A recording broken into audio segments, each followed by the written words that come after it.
It's Thursday night. Welcome to the HammerFist podcast, brought to you by MMA Fight Pass, with the support of the Spike and Rail in Selma, California, the home of the $9.95 tri-tip sandwich. Hey, if you guys go in there and mention MMA Fight Pass, they'll knock out 15% off that ticket. Also, the support out there from the guys by Visalia MMA, still stomping out the competition since 2005. We're here at the official site, or actually the host, at Mezcal Lounge here in Fresno, California, who is playing host to Combate America, the Copa Combate, which is going to take place tomorrow in Fresno, California at the Save Mart Center. 8-man tournament, the only one that's ever happened, actually the first one here in the state of California.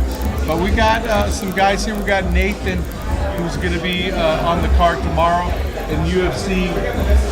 He's a veteran, UFC veteran, man. Homegrown Alex Perez, man. How you doing, bro? I'm good, man. Could be better, but not too bad. Everything's only a moment in time, bro. Like they say, you win and you learn.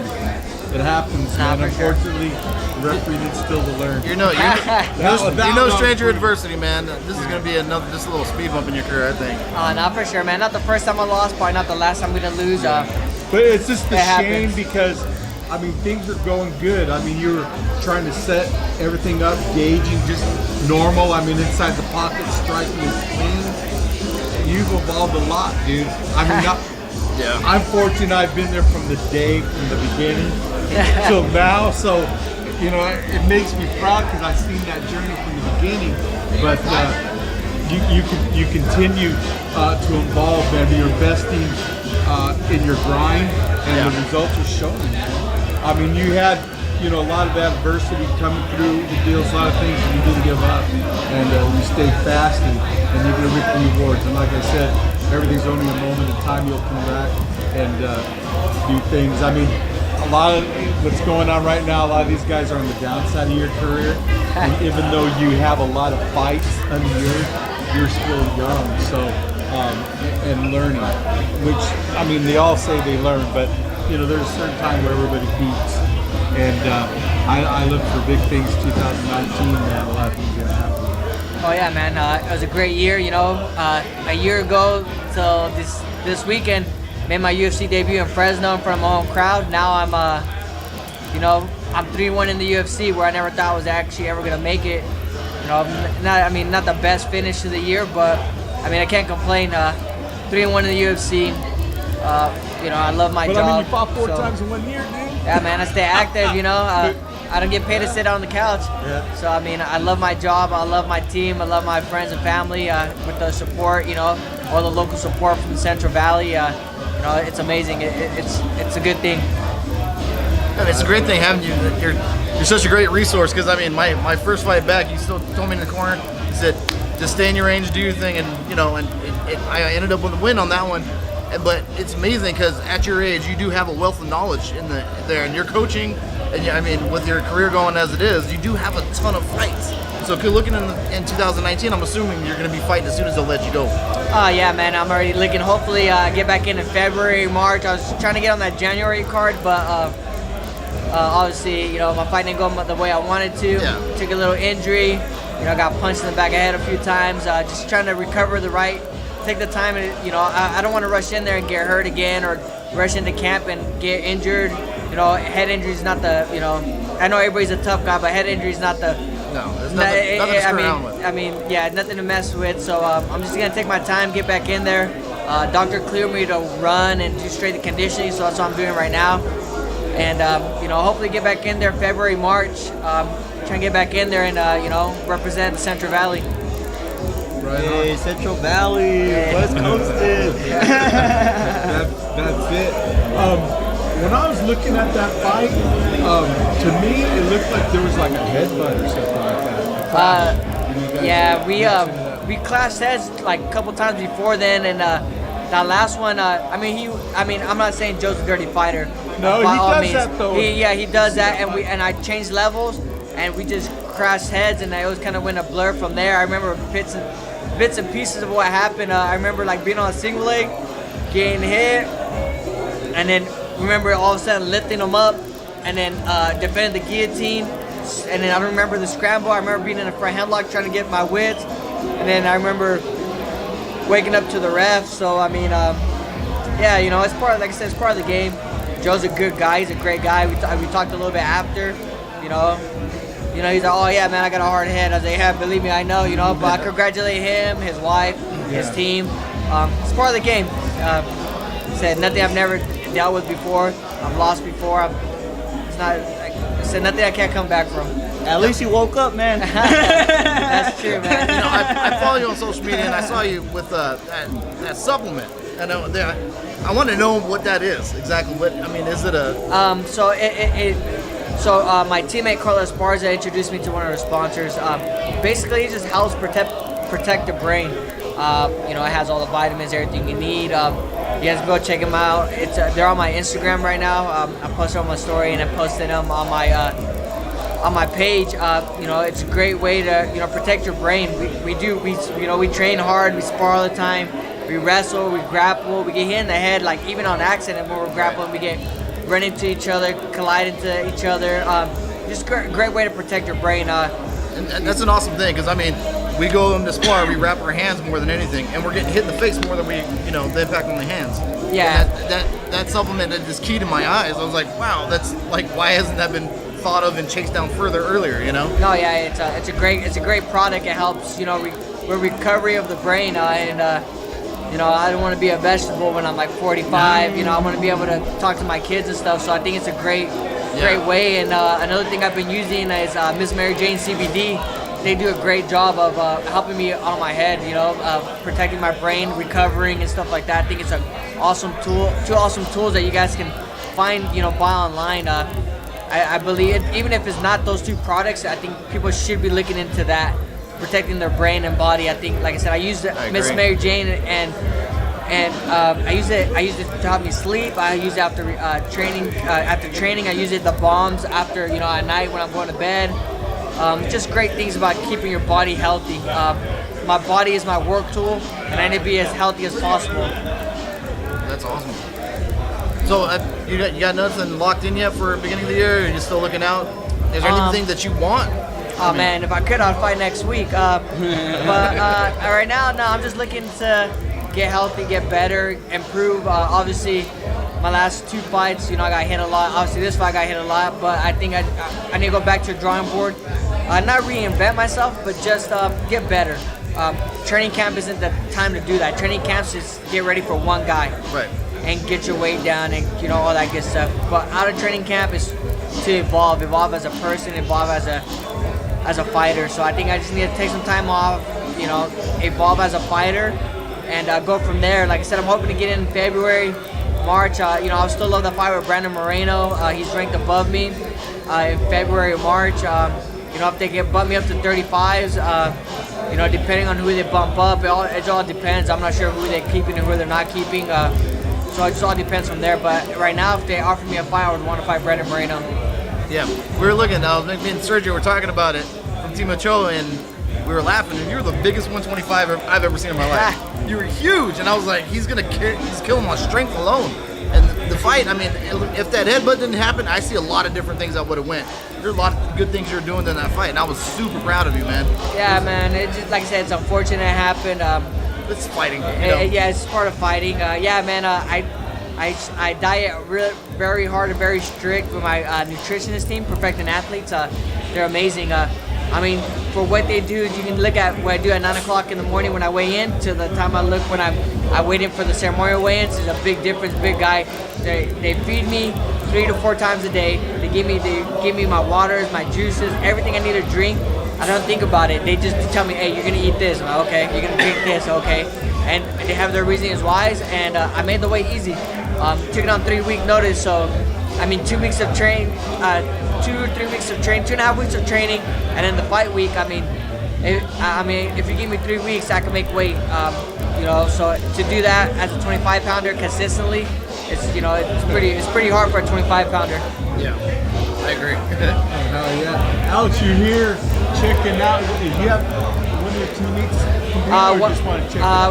One of my friends is fighting Maria. She's part of a she's trained with us at Team Oyama for about a year and a half, and then she's from Peru, so she went back home. She's one of my teammates. She asked me to come help out, and and then I know a couple other guys on the card like Paul, Albert. I see these guys popping on fights, so I came in to just support. You know, I like supporting local talent. You know, I've been there before where I need support, and it's, you know, always fun to just watch, see how the valley's growing. Have you checked out the structure, the way they have this tournament set up? What do you think? Oh man, they're crazy. I mean, you know, it's smart, it's fun, and no one's like, tournaments aren't being done too often, you know. So guys, you get fight 2-3 times a night, make 100,000, man. That's amazing. I would jump on the opportunity, you know, on that heartbeat. From what I understand, the first round, 5-minute rounds, there's no elbows. Yeah, that's smart. You don't want to get, if you get cut, you can't continue. Yeah, you can't so that's smart. I can see why they adjusted the rules. Bellator does the same thing. Yeah, and then as it goes on, then they go ahead and add more tools to it. Hey, so what's the rules for is it a 3-round? 3-round for me then? No elbows? For you, it would be like it would normally be. Normal? Okay, because so it's only for elbows the for me? contestants in the tournaments. Okay. This is Nathan. Nathan will be taking on a local fighter here, Paul Elizondo. Nathan from Northern California. He's competing at 125, right? 130. 130. Yeah, He got catch weight. Yeah, you catch weight because you couldn't make it to 125. Paul, what's going on? You're always boasting about making weight. Hey, I mean, respect to him. 4 people backed out, so it's hard. That's hard on a fighter So mentality. this is actually this is a debut for you then, Yeah, right? it's my debut, my first pro fight. I actually took it in a week's notice. I took a fight 2 days notice for the state championship for camo at amateur at 135. How many camo fights did you have? I have 9. I have 6 finishes and I have 3 losses by decision. Wow, good deal. Yeah. So I have the fastest knockout in Salinas, which is 7 seconds, and I have the fastest knee bar in Marina, which is 12 seconds. And then I went to Valencia or Visalia, and I beat their hometown hero. I chopped him down. He was 5'9" at 135. You know what I mean? I beat him via leg kicks. He fell down, and I choked him. You know? What's your home base, your home gym that you train at? Kukhtar Martial Arts, but right now I'm independent. Oh, okay. So I you're independently. like a road and going every mixed up everywhere. Oh no, man! I just take care of my own training. I take care of my own diet. I take care of my own marketing. I take care of my own management. I take care of everything for myself. So where do you see you going in this? Is this something that you want to? Do you have a regular day job, or is this something you want to put? Right now, I'm a caregiver for my grandfather. Oh, okay. So awesome. and then I actually recently stopped working, but I was working for vocational training with people with disabilities. So I was helping a lot of people with disabilities to get a job in the community. And shout out to NCI affiliates. They took care of me for 3 years. Unfortunately, I fell ill, so I had to take some time leave. Well, we have UFC vet Alex Perez right here. He just got off his fight with Joseph Benavidez. Anything you fought Joseph? Yeah, he's the one who just fought him. Fucking Anything you want to ask him? That guy's an animal, He came through all the amateurs, 559 fights too, and did all that. Is there anything you want to ask him, man? This guy's been there and he's done How it, is it? How's the UFC, man? How they treating you?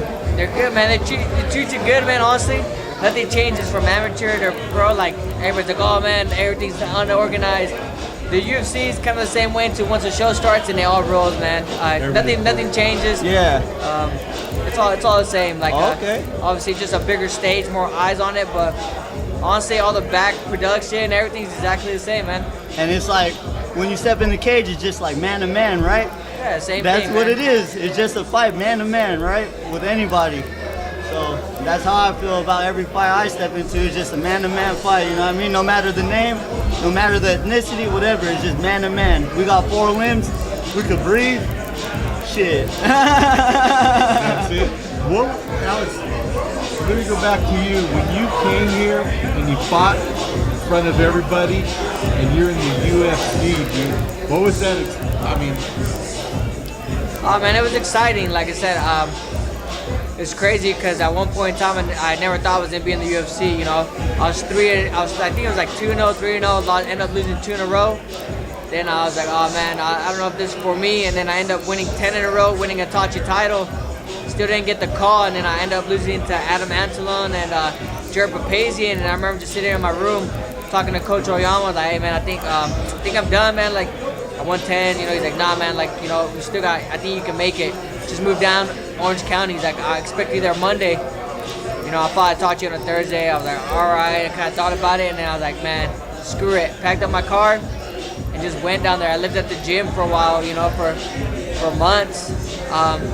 Ended up, you know, making it happen, and then walking into, you know, making my UFC debut in the Central Valley was amazing. Not too many people can say that they fought in the UFC in their backyard or close to home. I think I sold out the arena because I couldn't even, when I walked out, I couldn't hear my walkout music. It was just amazing experience. Just having like my friends, my family, you know, actually see all the hard work pay off. Even the people that doubted me, I mean, people still doubt me to this day, and it doesn't bother me at all. You know, I'm a quiet person. I've had people say I can't do something, and I just never reply. You know, just always show with my action. And it was just amazing, like, to prove everybody wrong that I finally made it to UFC, finally can win fights, big fights, and you know, step up to the best competition in the world. Where a lot of people were like, you know, when I first started, oh, he's being protected, he's being this. I call it just being having a great management. You know, people don't think we're fighters. We're gonna say yes to every fight, but you need someone to be like, hey, you're not ready for that fight, and that's what my management team did. Because there's fights I've never turned down a fight, and my team's like, we're gonna turn it down. Like, okay, I never asked why. Fought for $300 at one point in time. You know, I fought veterans, I fought everybody. So. Yeah, it just all depends. But I feel amazing. It was amazing being in my hometown, being in my home state, and fighting here in front of everybody. Yeah, it was a pretty good experience. I got the chills. I don't know how many fights I've got to see in these 17 years, and I took my grandkids, my grandsons to see it, you know. They've never been to the UFC. Grandpa, we want to go. We always see it on TV to do this and that. Man, they went to the UFC before me. I've never been to a UFC fight. And we took them. That was the first fight they got to see was you. Nice. Like, you know that guy? I go, yeah, it was an experience. They've been talking now. When are we gonna go again? There's a lot of kids that are looking up and looking at you, and they're like, I want to fight UFC. But you hit that on the head when you're talking about fighting. You have to live in the gym for a little while. You know, you have to make this career work. You know, it wasn't handed to you. It wasn't like, oh, he's with Team Oyama, so he's got to go to UFC, you know? Oh, no, man. People don't know my story. I used to train at Team Ochoa, Mito Morales, and inside a garage. Inside a garage, man. And for a long time, it was me and him. Like, you know, people had work and stuff, and they, you know, like life came at them. And we were sometimes for having like 20 people in the gym, so just me and Mito. And you know, if you guys don't know Mito, he's a pretty big guy. We're just roll, hit pads, and we're spar even. And it was an amazing experience. And then I kind of talked to Mito about going to Team Oyama, and he's like, yeah, man, I think it's a big good experience. You got little guys, you know, world class training, and you know, that's why to this day, when I was made my UFC debut, I took Mito with me, and then he missed a couple fights. But I was able to bring him out to Vegas, you know, kind of see the experience, kind of give him the fame that I think the limelight he deserves. Because without him, I probably wouldn't be where I'm at. The guy used to practice was at his house. He lives on, you know, on the res by the Tachi Palace. Here to come pick me up at my house, drive me to practice and drive me back. Not too many people would do that. And you know, like I said, like training in a garage with him for a long time, and I would not be here without him. Yeah, no lie, man. I started in the garage too. It was me and my cousin were doing little boxing when we were like 8 years old, man. We had to go. My uncle would be like, put on the gloves, and then we had to put on the gloves and fucking go at it. Like, damn, we were just kids too, so it was like, fuck. Sometimes we'd be like, Uncle, we don't want to box, but it's all right. I mean, it made us tough, you know what I mean? Oh no, for sure, man. I was going to ask you, what's basically your base? What do you feel that's your strong point? I feel like everything's my strong point. No, but I mean... So I started with Tank Sudo, then I went to wrestling in high school. I actually went from, like I started my wrestling my sophomore year. So, like, I didn't know crap, you know what I mean? I used to train with a girl, and she used to kick my ass my sophomore year, you know what I mean? There's a lot of them. Go to Selma, there's a lot of them. Over there, Yeah, they're beat. Hey, my sister actually wrestled for North High, and she's pretty good. She actually made it 5th in CCS. So, same as me. By my senior year, I made it 5th in CCS. 4th was to go to state. I actually lost a blind guy. And it was weird because I had to touch this guy the whole time in wrestling. It's like, what? That's like a disadvantage because this guy just works on his grip. So as soon as I touch him, he already grabs me. Like, come on, guy. Really? His other senses got Yeah, stronger. like me, I set up my shot from a distance. I don't even touch people, you know what I mean? I'd rather shoot a double from far, but I had to touch this guy, so he already grabbed me, single leg. I like shooting from afar, so I like, set my shot, set up my shot, and then boom, grab it. But, it was a little disadvantage for me. At the same, it was a disadvantage for him because he was blind, but he was the strongest, he was like one of the strongest wrestlers I've ever wrestled, you know what I mean? I mean, kudos to him. I forget his name though. I'll go on the line because we're gonna let you go. Okay. Because we get Karina, but go ahead and shout out to the people that have the support for you. Oh, okay. I'm gonna shout out to XL Grindhouse, Salinas. I'm gonna shout out to Chase Bands Clothing. That's my cousin's clothing brand. I'm gonna shout out Total Fitness in Salinas. Thanks for your support. If you follow me on IG, it's Ichi_1love, or Ichi_1_love. If you guys follow me, you guys see all my sponsors, you guys see everything I did to get ready for this fight. Let me know, follow me, do everything you can, you know what I mean? Shout my name out. Hey, nice to meet you, man. Yeah, man. It was great meeting a UFC fighter, man. I never thought I would sit on the same table, you know what I mean? Like you, like, nobody knows our story, nobody knows our struggle, you know what I mean? We have to be here. For sure, man. It was good meeting you. Good luck to you, man. Good luck tomorrow. Good luck tomorrow, man. Appreciate it. God bless you, man. Do some work. Have fun, man. Yeah, I will. Thank you guys so much. So next we're gonna bring down Karina Herrera. She's actually fighting against your teammate, huh? Yeah. So we got a little cross table rivalry. Yeah. Yeah. Everybody, we're going to welcome Karina Herrera. She's going to be fighting tomorrow in Combate America. Actually, Karina, it's been a little bit, man. Been a little time off. Honing your tools, man. The last time you were there, they brought you in as an opponent, and you ended up worked out fighting for a draw, man, against the poster child. That was pretty awesome. I seen that fight. Seen that fight. Pretty exciting. So now, I mean, you're ready to roll, ready to do some work, and redefine the abs are in check, all the good stuff Yeah, up I'm there. coming down from 125. I up to 8 115, so God, you're But into you're gonna be at your weight, in my opinion. Yes, out of 8 fights, this is gonna be Always my fights second big. one at 115. I mean, that's what I'm supposed to be, being professional. Yeah. 125 is You too took a easy. lot of fights with bigger girls, gave a lot of weight up, and which people do, but there was nothing available at the time, so I can kind of see that too. But the person that fought during those times and the person that's going to fight tomorrow is the same person. I feel, because I've seen you evolve from the early, Yeah, definitely. The more I train, the more everything comes natural, the more better I feel as an athlete, just all the way around. Just everything just sharper, quicker, Just every fight, you always learn something different about yourself that you need to improve on, and you work on it, and come out with a different kind of person every time. Hell yeah.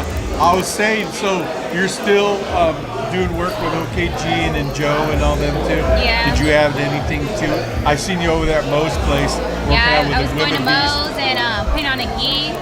I And know, I rolling see it. I rolling see with that. Mo, and Right on. she's a 135er. She's a strong 135er. She gives me a lot of work. Ness over there too, Yeah. at Tribune, and OKG, One Kicks with Crew and all the guys over there, and CBCA, working with everybody. Yeah, Just we seeing had from everywhere. Evan on. He said that because you guys do rounds with Javi, and they asked Kevin, hey, what do you think, about Karina Jr.? She's a beast, man. He goes in there, kick the lobby. So I know I got to do it too. So it's like, man, what do you do?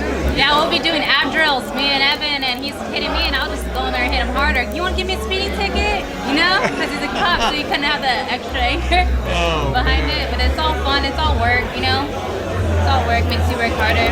So good deal. So overall, the camp went pretty good this time? Yeah, it went good. My weight cut felt good. Last time I did 115s, I kind of was a baby about it, but this time it came off a little bit easier.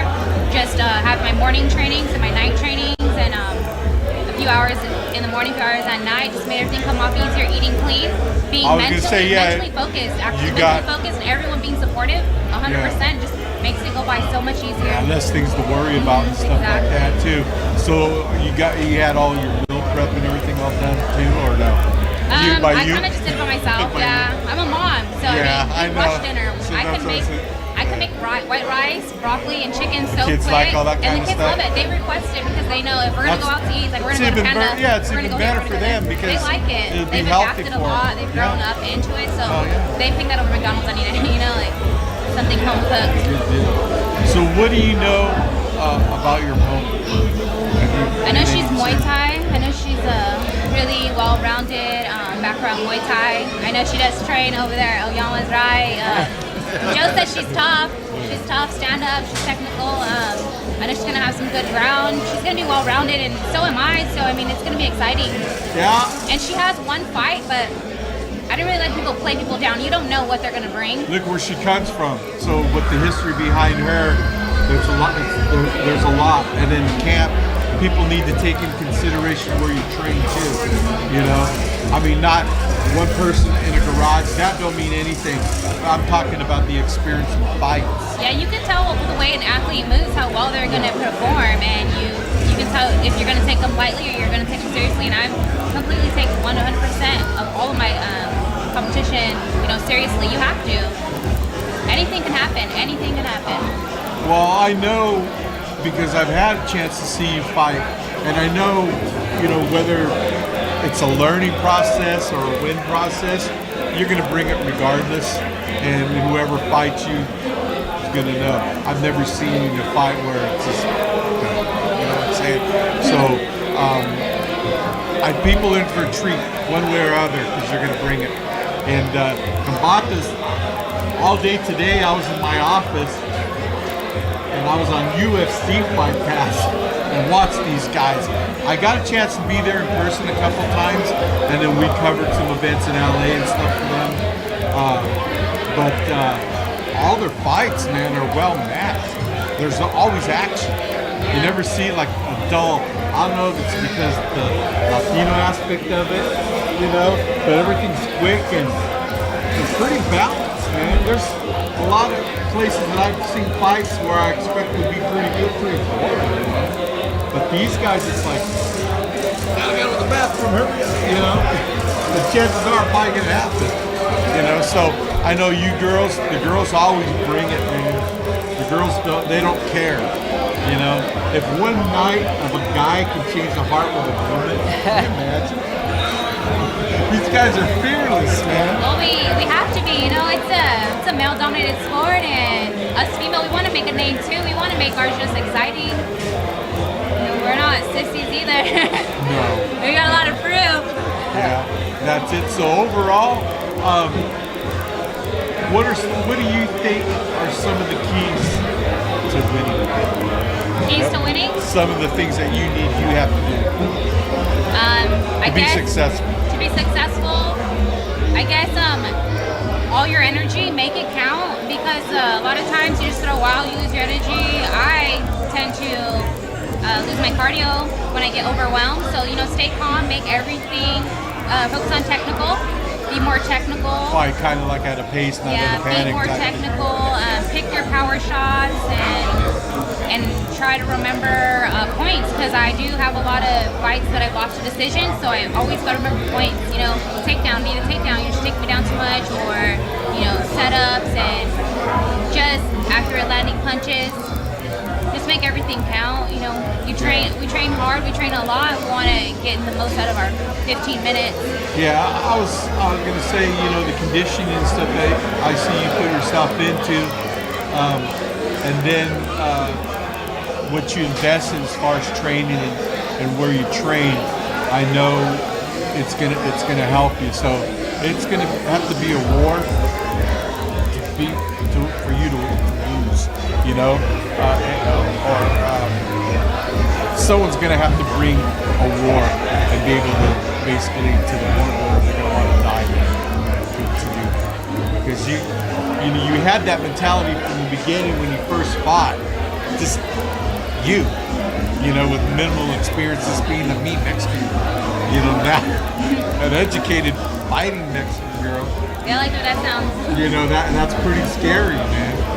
You know, with the experience plus, you've had benefits to fight someone with experience. Zoila Frosto, I don't think there's a girl out there that has more experience in MMA than her, other than the older ones that are really on the downside of 135ers. Yeah, I always try to remember those, but yeah. once they're in the past, you kind of have to just grow from it. Yeah. So I always try to remind myself about those ones. But I mean, that was Bellator's first women's champion, you know, and she couldn't stop you. And that was, what, like 3 years ago, 4 years ago. Oh my God. Yeah, so it's a lot of things have changed, man. You know, a lot of things have changed, your mentality, and I feel the way that your confidence in fighting now, where you approach a fight versus before, just, you know, want to go. Everybody misses that fire, though. They're like, where is that girl? Where's that explosive girl? I'm sure there'll be, you know, when We'll push see. comes Yeah, to we'll shove, see. they always come out sooner or later. Hopefully it'll be to a part where you need to, for it to benefit you, you know, like that too. It's all, I think you fighting at your weight, the 115. I think that's where you needed to be at, and you finally have a chance to show that. And I mean, I've seen the guys you sparred against. I've sparred with you. You have no issues with size of person.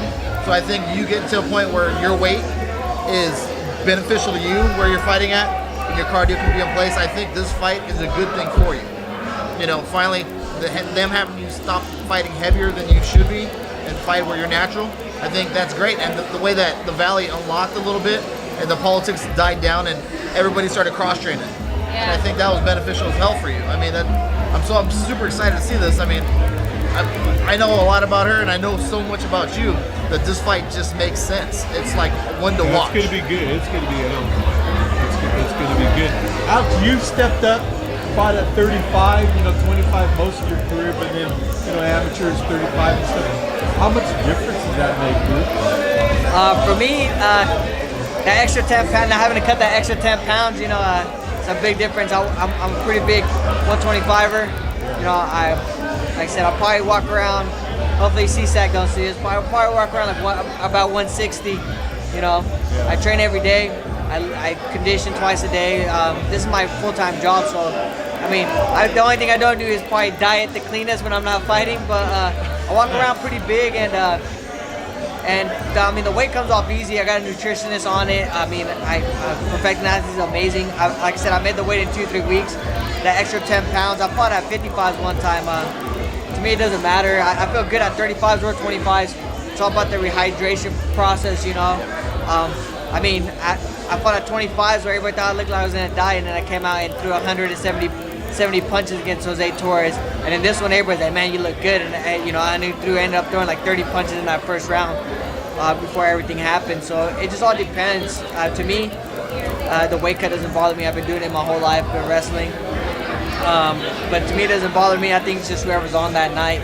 I mean, anybody can be beat. Like, rankings don't mean nothing to me.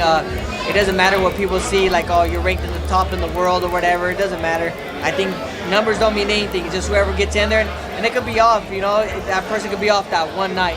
Yep. And it just comes down to who's better that one night. And I beat people that they thought they're way better than me, but that one night, I was on that night. That was my night to be, you know. But cutting weight-wise, I don't think it affects me too much. It doesn't affect me too much. How's it going? Great to see you here, Fresno. How do you feel as far as now, basically should be like your natural weight. You know, a lot different going into a fight. I feel super small, like going, which my training partners, my normal ones, I feel small, I feel light. I feel really light. You're gonna need her? Okay, that's fine. Go ahead, I'm gonna let her give a shout out to those people. Go ahead and give some shout outs, they're gonna need you. Oh, I just want to say thank you for sponsoring me, Charlie's, Holding Insurance, Trudy's, Get Faded, where I work at, in Waterville, Gorditos Entertainment. So I can remember right now. And she still and has thank you shirts to, available. Yeah, I do have shirts. Thank you to CBCA and One Kicks and Mo at Trifecta and all them for helping me too. All right, Karina, they're probably gonna stage. God bless you, man. You have fun tomorrow. Thanks.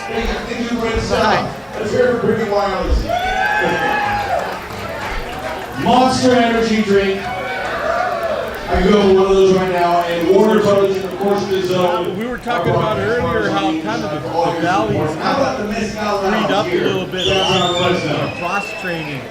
You were started all this stuff down the period where we'd only go here. I want to go over there. How do you feel that all that's kind of lifted up and everybody's trying to benefit each other? Yeah, I was fortunate enough to train with Team Ochoa, but also fortunate enough to Isaac De Jesus open his doors at Thrive MMA for me. You know, like I said, without Team Ochoa and Thrive MMA, I wouldn't be where I'm at today. Like Isaac was a big influence in my career, man.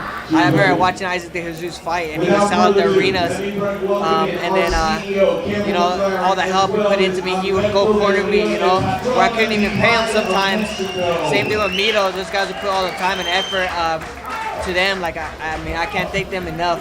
Them and Tachi Palace, you know, without them, I wouldn't be where I'm at today. That's for sure. Chile, Peru, España, Puerto Rico. It's just insane to watch where you come from, your little town wrestler, you know, and you've evolved into the next fighter, but your hands have come along. That's been what impressed me, that you can throw, because in the past you just dominated getting on the ground, and the pressure that you're becoming a dual threat fighter now. You're not just a ground guy. You're I think when you get tagged or hurt or anything, you go back to where you're at. But I think your hands have come so far. And you said you're taking some time off and you're going to invest in you. You're planning on some game film, see what you can do better, what you can correct, and you know what the rest of the field out there has for you? For me, I worry about myself. If people know who I am, they know that I'm my biggest critic. Like as soon as I win a fight, I break down what I could have done better. I am my biggest critic, so there's holes and everything I gotta improve on, and I can tell you exactly what I gotta work on, man. I gotta work on obviously my defense. I get hit, you know, too much. I gotta work on slipping and rolling punches. I gotta work on checking kicks. I gotta work on my ground game. I'm gonna get better at my takedowns. My takedowns are good, but I think there's always room to improve. Like anybody that knows me, I'm my biggest critic, and I feel like I can always improve in everything. Like, and that's just not the stuff I said. There's, you know, that is stuff that I see. Other people see everything else. To me, I just feel like I need to get better all around, and that's my plan. It's great. I mean, with that drive and determination, I don't think you'll ever get to where in your head you see yourself, you know? Yeah. But you keep striving towards that, and on the backspin of that, I mean, when you call your career a career and you end where you want to end, I think the coaching aspect is there, because I listen to you talk about fights and dissect stuff, and like what people were doing in mid-fight, and I'm thoroughly impressed, because I've been around the fight game long enough to hear people who are like, dude, what the fuck are you talking about? And then you got guys who are like, dude, that will work. Listen to him, you know, just push that. And it's amazing, because you're not that old of a guy, but your fight IQ is really high. Yeah, man, I've been around Tachi Palace for a long time, and I've been around a guy that helped me get into the game, Jeremy Luchow. That guy showed me a lot, and you know, that guy's an MMA nerd. He knows his stuff. We would break down tape together, stuff like that. And then Ulysses Gomez too, as well. Those guys showed me the ropes. And I like to coach. I love coach. I used to coach wrestling when I was in the Central Valley when I had time, and I love helping out. I love giving back to my community. Anytime I can, I go into the wrestling rooms. I talk, you know, go in and show things, and I like learning. I ask questions. I'm not scared to ask questions. I always try to ask questions to coaches, wrestling wise, jiu-jitsu wise, stand up wise. I have to ask questions because I need to know from my head. I don't even know what I'm doing. You know, people laugh, but I'm like, hey man, that's how you learn. That's how you become a better coach. And eventually I am gonna coach full time, and that's what I want to do. All right, we got more goals. The last couple of years, and actually This is this the year true in American particular, Mexican success story right here. All right, and he gets to hold your the belt. striking in the pocket has got clean. Have you ever thought in the back of your mind, now that we see so much stuff going on with crossover, as entertaining live boxing? Ah man, I don't know. And I'm serious, I mean, because I've been in boxing for 25 years, and I can We see have the the fighters in difference the featherweight. This guy 135. Yeah, you know. started until now. I just got comfortable, man. Training with the best people in the world would do that to you, you know. Like no matter what happens, even though I lost the last fight, not as bad as what my training partners did to me on a daily basis. You know, like when I first started at Team Oyama, I had Ian McCall, Romeo Danza, Oscar, Alfredo, and those guys would terrorize me. Daniel McDonald, those guys would make me cry every day. And then I kept that kind of group kind of stopped coming in. You know, like Ian retired, Romy still comes in, he still beats me up. He trains like once every 6 months. Then I got Tito Vera. Then I got Luis Samoca, then I got Russell Dunn, then I got Joe Soto, then I got Fernando Padilla, Desmond Torres, you know, and those guys just kick my ass. And it's like, man, whatever happens to me there is not going to be as bad as what happens to me, you know, at practice. So to me, it doesn't matter. Like, I feel like training with the best guys in the world gives me confidence. I get confidence from training. I get confidence for the more I run, the more confidence I get. The more I hit the bag, the more confidence I get. The more I drill my combinations, drill my defense, drill my offense, the more confidence I get. People believe, like people are really mental, and that's fine, and that doesn't bother me at all. Like, but my confidence comes from my preparation. Will be Paul Elizondo. Good deal. Me, I grew up in Southern California. Arizona representing the red line. I know you guys out there in Irvine. Where do you guys run? Do you guys go up to the hills? Everybody does their own thing. Like we go to hills, we go to the track. We do it as a team, so it's always fun because we like to compete. We're all competitive.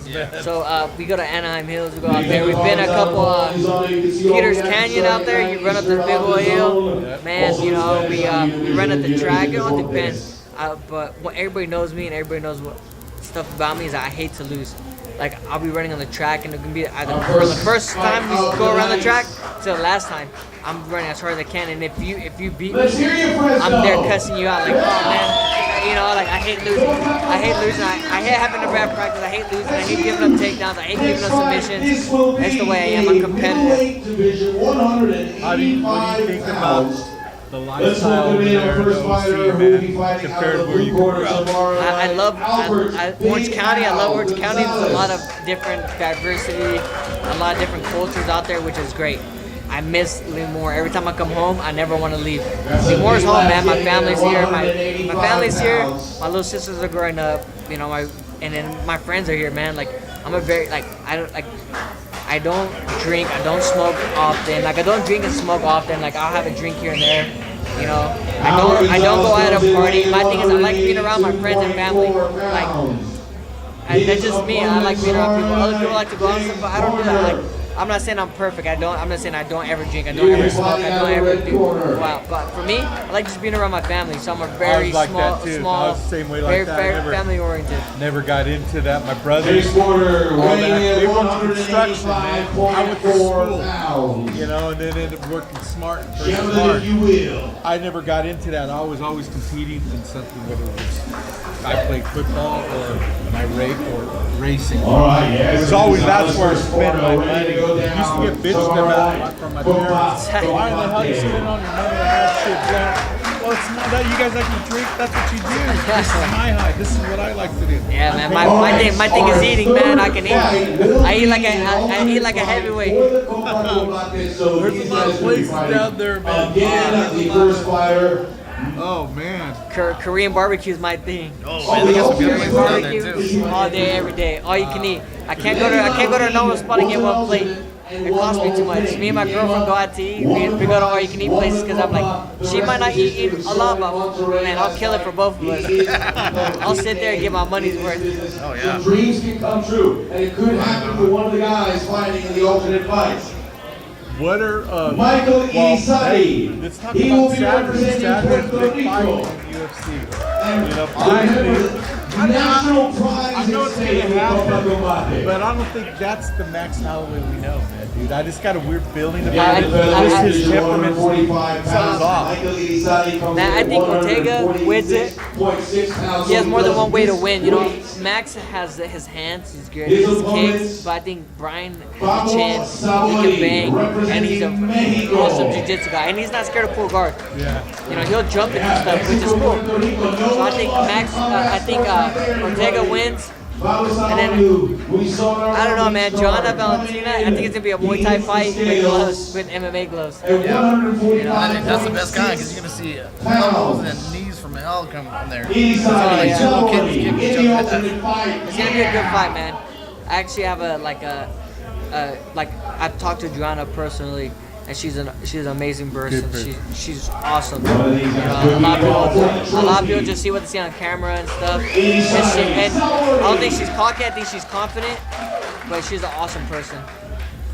All right, the second Yeah, that's gonna be fight more, in the man. middleweight Oh, wow. division, all Look the who's here. way Paul Alessandro. Gustavo Lopez representing the United States. So how you doing, brother, man? Good, I feel good. Good. We just had Gustavo your opponent Lopez was just on here. Character, right? He's funny. The The last couple of pounds of my weight cut, I was listening to him on a podcast. He actually made me laugh. He's a character, man. He's funny. Well, he's here, man, and you're here. Unfortunately, you know, Tachi, you didn't get the fight. I know you were geared for that. Yeah. Coming off a big win on your debut. Yeah. Big ups to Richard though. He took care of me as much as he could. Yeah, and Having that's the what's good about situation. those guys, man. They Yeah. like that because they know when you go and fight, you're going to produce, Yep. and then you'll sell a hell of a lot of tickets you pay for yourself. Yeah, And no. that's, you got to have that chemistry. A lot of guys come in there, they want a lot of money right away. You got to be able to pay for yourself, whether it's fighting or if you're going to be a salesman. I want this amount of money. Gustavo with the U.S. You don't produce Mexican that. flag. It is Why am I flush. going to pay you that? You know, it's Yeah. just simple. Exactly. So whatever Supply and business. demand. There you Yeah, go. and that's it. So overall, how's your mindset, dude? Everything's good? I feel strong. Yeah, I feel strong. I feel good. I The mean, biggest card of the year. I usually fight at 26, and I think he's a smaller guy. But even though it doesn't matter, I feel like I have the advantage everywhere. I think he's definitely wild. Just go in there, get some work, man. You need the work, and then get paid at the same time, you know? Yeah, definitely. You know, and you know, look at it that way. Hell, look at that. You got a benefit to be on another national network. Save Who ourselves. else started that? Yeah. Save ourselves. Both your debut and your second fight's going to Right here in California. Yeah. So God bless you, man. If you're coming out of the gates good, you're going to have that on your resume from the get-go. So when the other ones, and you know, there's always other ones out there in the audience from other organizations. Yeah, I agree. With these guys, what they're producing, what they think in this tournament, It's nuts, man. It's nuts. you know, they have other weights too coming up. Yeah, These I are know. 45, so those Hey, going to if bounce there's a back. flyweight one, they know Well, who to call. with the UFC, basically shut down Yeah, the 125ers. yeah. You know, the ones that end up All right. leaving, you know, might be there. Yeah. I mean, it all started Are you then ready when for it was the in Copa? Are you Japan. ready for a tournament? Tachi was basically the foundation where they brought in these 125ers. Yeah. And then when they inquired WEC, basically they all went out there, and that's what. Sin cara, dos caras. Hey, kind of. Two of the biggest names in Lucha Libre joining us here on I stage. feel there's a lot of new fighters coming in, but I mean, a new wave is always going to be here, so. I mean, I'm prepared for whatever. I definitely don't want to move up to bantamweight, but Yeah. All right, we're going to get to Who the knows? quarterfinals now. That's Of the it. Copa When you were amateur, did you fight at 135 at all? 35, no. All 125. $1,000 beginning What do you walk representing around Chile. Pablo El Gallo 35? Villaseca. Maybe 40. 40? Yeah. Chileno. He's gonna make the And then it depends. Like if I have 3 months to make 25s, I'll slowly get down to Yeah. it. I let my body eat itself a little bit, but since it was 130, I mostly just depended on the water. Not that bad because it's not like the amateurs where I have to weigh in and then I fight a couple hours later. Yeah, your body can settle a little bit. On this one, anything particular that you worked on from your last fight, or just keep on polishing? Yeah. I mean, keep my wrestling tight and expand as much as I can on the feet, on the ground. I know you're working with a good friend of mine, Rudy Cruz, man. How did that, since you implemented it into your arsenal, how's that working out for you? Great. It's great. I get one-on-one with him. I don't have to share him with a lot of guys. So when it's me and him, it's just me and him. I get to soak up everything he shows me. And it's not the same as going to just a boxing gym. He actually has some good MMA background too. Like whether it's just cornering or actually doing the sport, he knows how to work for my advantage. Yeah, because he knows the situation at the elite level with champions. Man, he's benefit that. All his clients are world champions, so I mean, it creates something in you in the early age of your career, having something implement like that, man, the sky's the limit, Yeah, he's made everything tighter for me. Yeah. Second semi-final. It's spending time over there while you train over there with Angel and them anyway, right? Yeah. You've been working with a lot of the guys, them getting ready for this tournament? Whenever I need to get choked out, I just jump in the brown belts there. Yeah. And it's easy to just keep learning because, dude, they'll just tap me out to where I get so tight. This guy won't be a brown belt at jiu-jitsu like my coaches. So, I mean, I don't mind getting eaten up by them because it's going to make me tougher, but... Yeah, it's definitely good to tap out and not die or not suffer with my arm broken. Just learn from it. Well, yeah, you got people that are a level where they can have control. Yeah. Where a lot of times they're going, I'm going to find out. Yeah. And it's sad because nobody benefits from that. It's an ego thing. Yeah. I agree. But you come from a good camp, a good team where you have a lot of experience there. I feel super like it, Yeah, you come to a lot of your good bases. There's a lot of guys out there wish that when they started, they had the opportunity to come. I mean, just in the I would say 5 to 5 to current time. I'll ask Alex this. Have you seen these guys evolve like so much faster from like when you first started? Yeah, they're getting better resources. When we first started, MMA, like it was around for a while, but I mean now you got like Tom Knox, amazing jiu-jitsu guy, that's corner guys in the UFC and stuff like that. You have Doug Marshall that's competed at Bellator. Then you got guys like Morales that's went from cornering back in the day WEC and PFC to like now he's in the cornering in the UFC. And you got Rudy Cruz that's went from like cornering guys like me and Isaac and Poppy to now cornering the champ, Dan Coleman. And you got all the other great coaches in Fresno that have just evolved, and their knowledge is like they're just not so strict on we're only gonna learn jiu-jitsu. Okay, we learn MMA jiu-jitsu a little bit different. They take their pride out of it and they learn, and now they're more towards MMA. Jiu-jitsu class for jiu-jitsu class, MMA jiu-jitsu for MMA jiu-jitsu, and they're taking their pride out of that. Before we're like, oh no, we're just gonna learn jiu-jitsu. Who cares if you get punched? But now like they're trying to take that approach of, hey, everybody's doing MMA, I'm putting an MMA fight, we gotta learn some MMA stuff. So I think it's a big advantage for guys. Well, yeah, Romy, he goes in there periodically, and I mean, him and Javi Vasquez, before he casts, they all wrestlers that come, 145.3 pounds. Fighting, made for fighting, Oh, yeah. And that's why a lot of these guys for years just tell me, man, you just got jiu-jitsu, dude. You got wrestlers for 17 years in high school and college, but never did jiu-jitsu. Now, Javi black belt, and he had his own system where he basically, with the Gracies, developed his shit, and then all wrestlers. And All the way from England to join us it's here in badass. Fresno. Now people are believing, you know, there is. Marlon weighs in at 145. And I think you hit it on the head when stylistically, you said they take the pride out of it, you know? People are learning MMA jiu-jitsu, regular jiu-jitsu, they're doing it. But they're taking the pride out of it. All these old school, like Isaac De Jesus, all these guys that are now coaching that are focusing on that, they've taken the reps and they went stylistic, just regular jiu-jitsu, and they got their face mounted in. Start adding You know, and then they start figuring it out, and it's been adjusted. And the time that you spend on the mat, I mean, with the people that you have, the people you train with are just a bunch of cutthroat killers. You know, the craft continues to grow and it becomes more finite for younger guys like him coming up.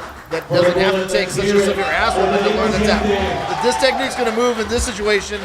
We're training this because we know we've already saw somebody get murdered on this, somebody get beat up. Now we're knowing how to defend it. Oh yeah, for sure. Like I said, it's come a long way, you know, and it's good to see. I like seeing the Central Valley guys. You know, I like to see them advance in training and stuff like that. It's not old school training no more. It's, you know, it's smarter training. You know, people are wearing, like now before, people were wearing headgears, people, you know, a lot of people aren't doing, like before weren't doing that. I remember when I first started, we never sport with headgear. Never did. Joe was never, man. Like now we got headgear, now we got all, you know, now, shin guards and stuff like that. So it's amazing to see how much the sport is growing in the valley. A lot of people have respect for their art now. Before it was like, who's the toughest guy? Yeah, that's who we're going to put against him to fight. Right? Now it's more technique. You're smart. It's also getting into the cage healthy. Like getting in there healthy and being able to perform. That takes a toll also. Being able to get to a camp healthier, you know, I mean, with the smarter training and the better equipment, and I mean, just the better all-around environment as it's, because I mean, when I started training, it was literally at a karate dojo, and he had it like Mike Constantine.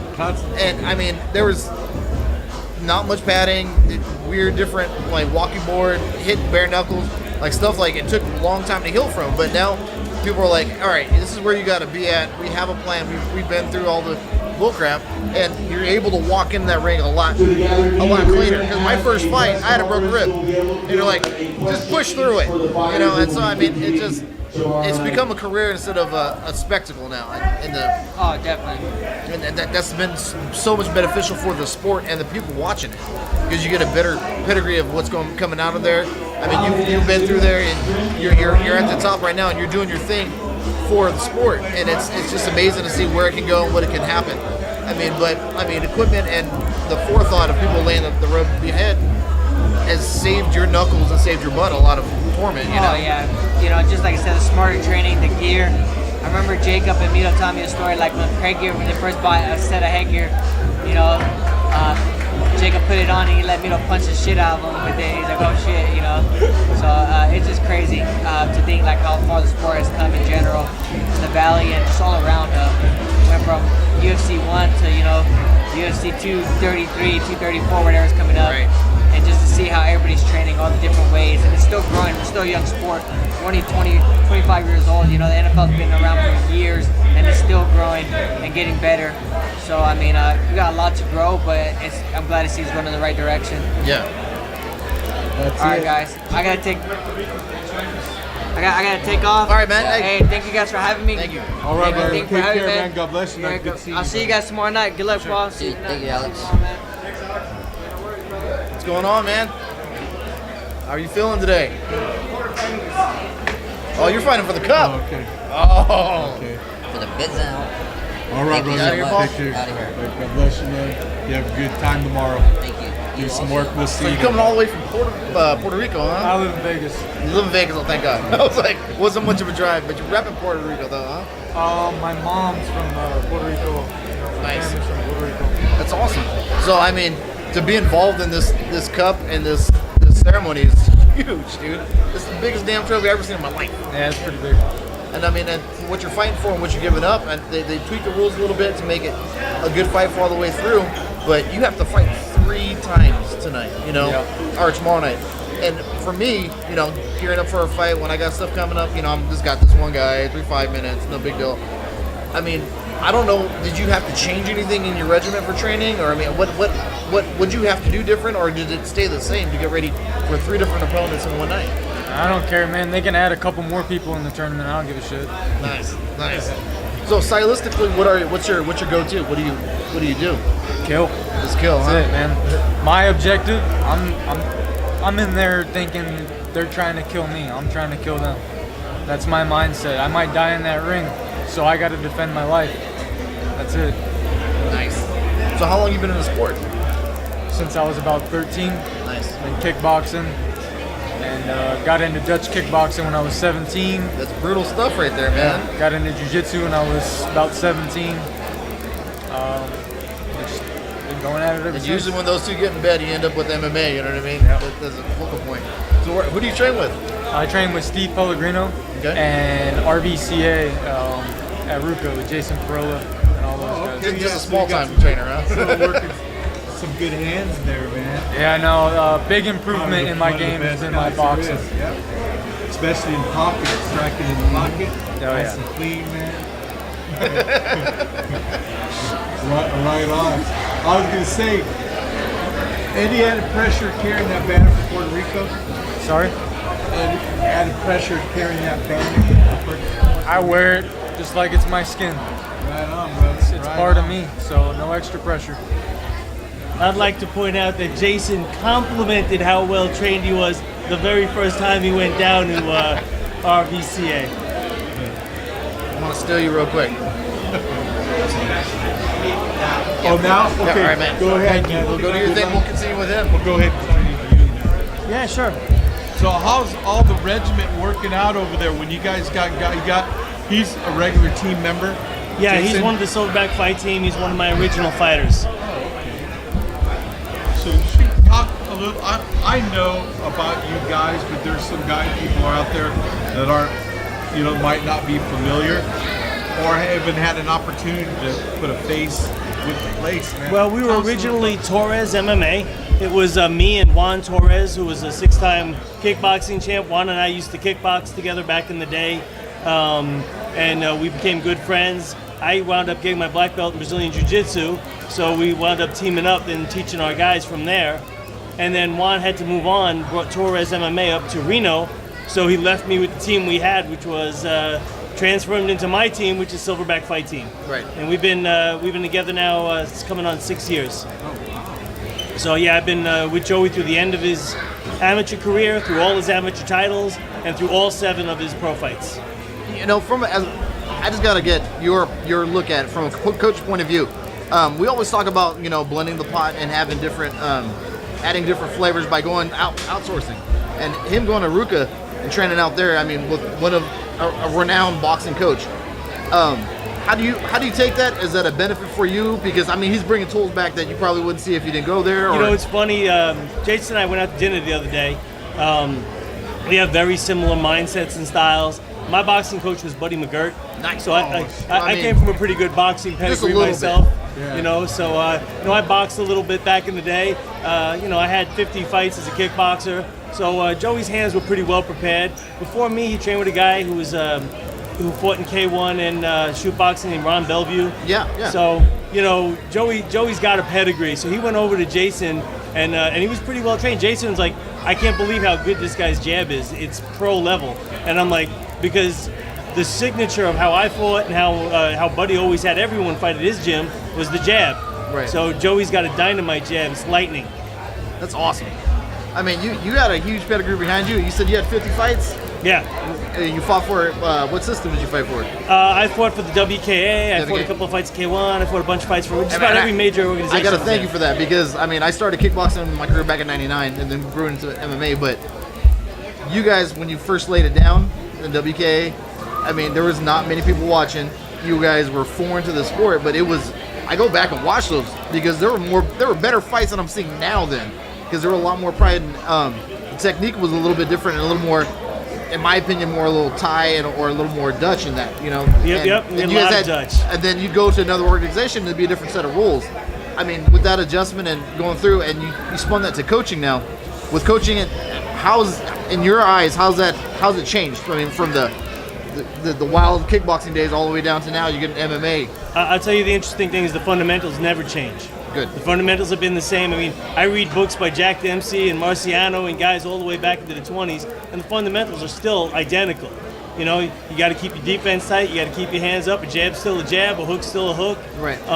Our school uses a little bit more old school terminology. We still use the terms like shovel hook rather than this. Right. Our number system is an old school boxing system. Right. So a lot of times we confuse people because we'll call for something and their gym has something else. Oh, yeah. We're old school, you know. I don't have my guys throw rear-handed hooks because I think it leaves them open. So if Yeah. they want to do it, you know, they have to shift. You know, back in the Catskills, I was lucky enough to train at Customato's gym. So, you know, it was, like I said, it's a good pedigree Right. that I was able to come through. And so this is for Perillo to get his hands on that and all of a sudden go, well, I'm gonna have to work with this guy. He just ended up polishing him off. Yeah, it's what he does, and it's funny because he was so impressed with the kid. He's like, you know, Joey, we need a sparring partner for Cyborg to get ready for Amanda Nunes. You want to take it? And he's like, sure. So he's been going out there to take care of that and help him out with Cyborg. That's right on. That's so huge. Yeah, and then he got to train with Don Meiji as well, which you know, great Muay Thai fighter. So Yeah. it's good, you know. And in Vegas, a lot of guys, Dewey Cooper brings guys down to my gym. So. Yeah, he's from. I train at One Kicks over here, and he's from Master Right. Fist. Well, I used to train at One Kicks too, Yeah. and Master Toddy's. Yeah. So Dewey will bring his guys down to my gym so that they get the reps against my guys. And that's amazing. I love the fact that everybody, at some point, you're going to face each other, you know? Yep. But you guys are still blending it, still benefiting the fighters. And that's what has to come first. A lot of times in this area, we finally got in Central Valley, the politics system is kind of starting to break free and people are starting to cross-train a lot more. Yeah, and yeah. it's just insane because, I mean, the benefits you get, Dewey Cooper, who's huge striking system and a lot of people doing, and then your pedigree behind you, and then you got Perillo and all these outsources. You can bring it together in one area, not just one gym, you know, and brings the fight level up. The real interesting thing for my team is that, you know, I have a great pedigree in striking. I totally give all props to my coaches, but I'm also a Carlson Gracie black belt. That's huge. So I'm the only voice Joey listens for, whether it's on the ground or standing up. He only listens to my voice. You know, and everybody else will talk to me if they see something they want, but Joey's in tune, and if I see something I call it, Joey does it immediately. It's that type of connection. He looked like a pit bull. I mean, his mentality and his eyesight, he was lazer focused for this fight. So, Yeah. I mean, I'm excited about dialed this. in right now, man. Yeah, I don't know if you've ever seen any of his fights, but you should look him up. He had a couple of technical submissions in a row. He fought a guy named Jose Saha, put 56 stitches in his face, and then technical subbed him. So yeah, Dude, so I mean, he's been in there in the ring. He's got his pedigree behind him going in, but in there, he's already been through a battle. So I mean, 3 fights and tomorrow night is it's hard for me to imagine, you know, to get set, put it out there, come back in, reset, put it out there, come back in, reset, and then you're fighting for 100,000 and the biggest trophy in the world. Go get it, you know. I think this format is a little bit easier than the format that they had in K1 because, you know, in K1, just when the injuries were setting in, just when you were sitting in the back and feeling cold, and you get cold, and you were getting pulled out there. That adrenaline dump kicked off. And you, of course, every time you were fighting a guy who had a first round knockout and you just did 3 hard. Right. You know, or you even maybe did 4 because maybe you went to the extra round. Right. So it's those K1 days were crazy. And they're fun to watch. Oh yeah. God. I remember watching Andy Hoog in the Bellagio knock a guy out with a spinning heel kick to the leg. Yep, almost broke that guy's leg. That guy could not get up. Those were the good old days, man. I mean, yeah, when people were just whipping stuff around. I mean, I look at what's going on with Glory Boxing, and it's good, and there's a lot of safety first. But K1 days, it was insane. They would do, you know, David versus Goliath match. You know, they didn't care what it was. They just threw you in there, matched you up, and you know, either it was going to be Bob Sapp versus whoever would step in with them. You know, and then you got guys like Mark Hunt, who's 22 years old, murdering people, fighting people he's been watching. I mean, it just was insane. Those days. Mark Hunt and Ray Seville was one of the best fights ever. I have it on my phone to watch. You know what I mean? You want to watch the best kickboxing match ever, though? Iron Mike Zambides, and he fought, I can't remember the guy from Morocco. Okay. And it was literally 3 rounds of insanity. Knockdowns on both sides, 2 guys just throwing. I don't know if you know who Iron Mike Zambides is. Yeah, I do. Man, he's just one of my favorite fighters. What a pit bull. He's a brute. I mean, he always seemed like he'd never be able to quit. Like he didn't know what it was. And everybody was bigger than him. Right. Everybody was bigger than Iron Mike. And I remember seeing every stare down was just like that with his chin up because he never had an eye-to-eye fight. Yep, never. He was always looking at their chest. But that's why one of the things he did is actually, we call it a Zambides, is if a guy initiates a Muay Thai clinch, we call for the Zambides, and the guy will do 2 hard shots to the body. Right. You know, try to break that clinch, we do 2 hard body shots. Yeah, and you stay close and in, and you go from there. Try to touch the liver, show the liver, what we call liver love. Yep. Oh man, I took a liver shot sparring one time. I'll never do that again. I always keep that elbow tight now for the rest of my life. It's not fun. It's not fun. How many fights has he had in this organization? This will probably be it's either his 5th or his 4th or his 5th. His last fight was against Keith Carson, and he finished him with a rear naked choke in the first round. And then before that, he fought Vinny Pantaleone, which he decisioned. He was on his way to a knockout, and Vinny survived to the bell, but he was in mount raining punches down. And then before that, he fought. Before that, he might have fought Jose Ceja, and he technically submitted Jose. Then he technically submitted a wrestler named Luke Fogelsack, and he got him with an anaconda choke. Really? Yeah, short side anaconda, put him to sleep. So, you know. He's got to seem to have a wide array of attack. I mean. He does. We work a lot of sequence. Everything's about sequence. It's never about what you want. It's always about what they give you. That's good. So whatever he does is going to be based on reality. Right. That's old school. You know, you don't have to think about it. Nope. Drill him and drill him and drill him again. And that's it. You know, where a lot of these guys, they go in there and they fight at a panic, fight at a pace. You know? Yeah. They fight at a frenetic pace. You know. Actually, one of the things I was telling him about this is that first fight, you know, there's no feeling out. You got to just go out and fight. Yeah. You know, you can't wait and see. You've got to go out and make it happen. Yeah. It's a 1 5-minute round. That's, you know, anything no can happen. Elbows, anything like that. Which is a shame for us. Well, yeah. I mean, I was gonna say, from what you're telling me, Well, I mean, it's kind of like being animated. If I read the rules right, the final fight is. They start as they go on. They start incorporating other. Yeah, I read that there was no elbows in any of the fights, but I mean, I'm hoping that your way, because I would love to be able to throw some elbows. I thought they said that final fight open rules. I got to reread that, but that's what I thought it was. Yeah, I think it is. Everything goes in the finals. Well, not anything goes like the old days. No, man. Pride kick in the face.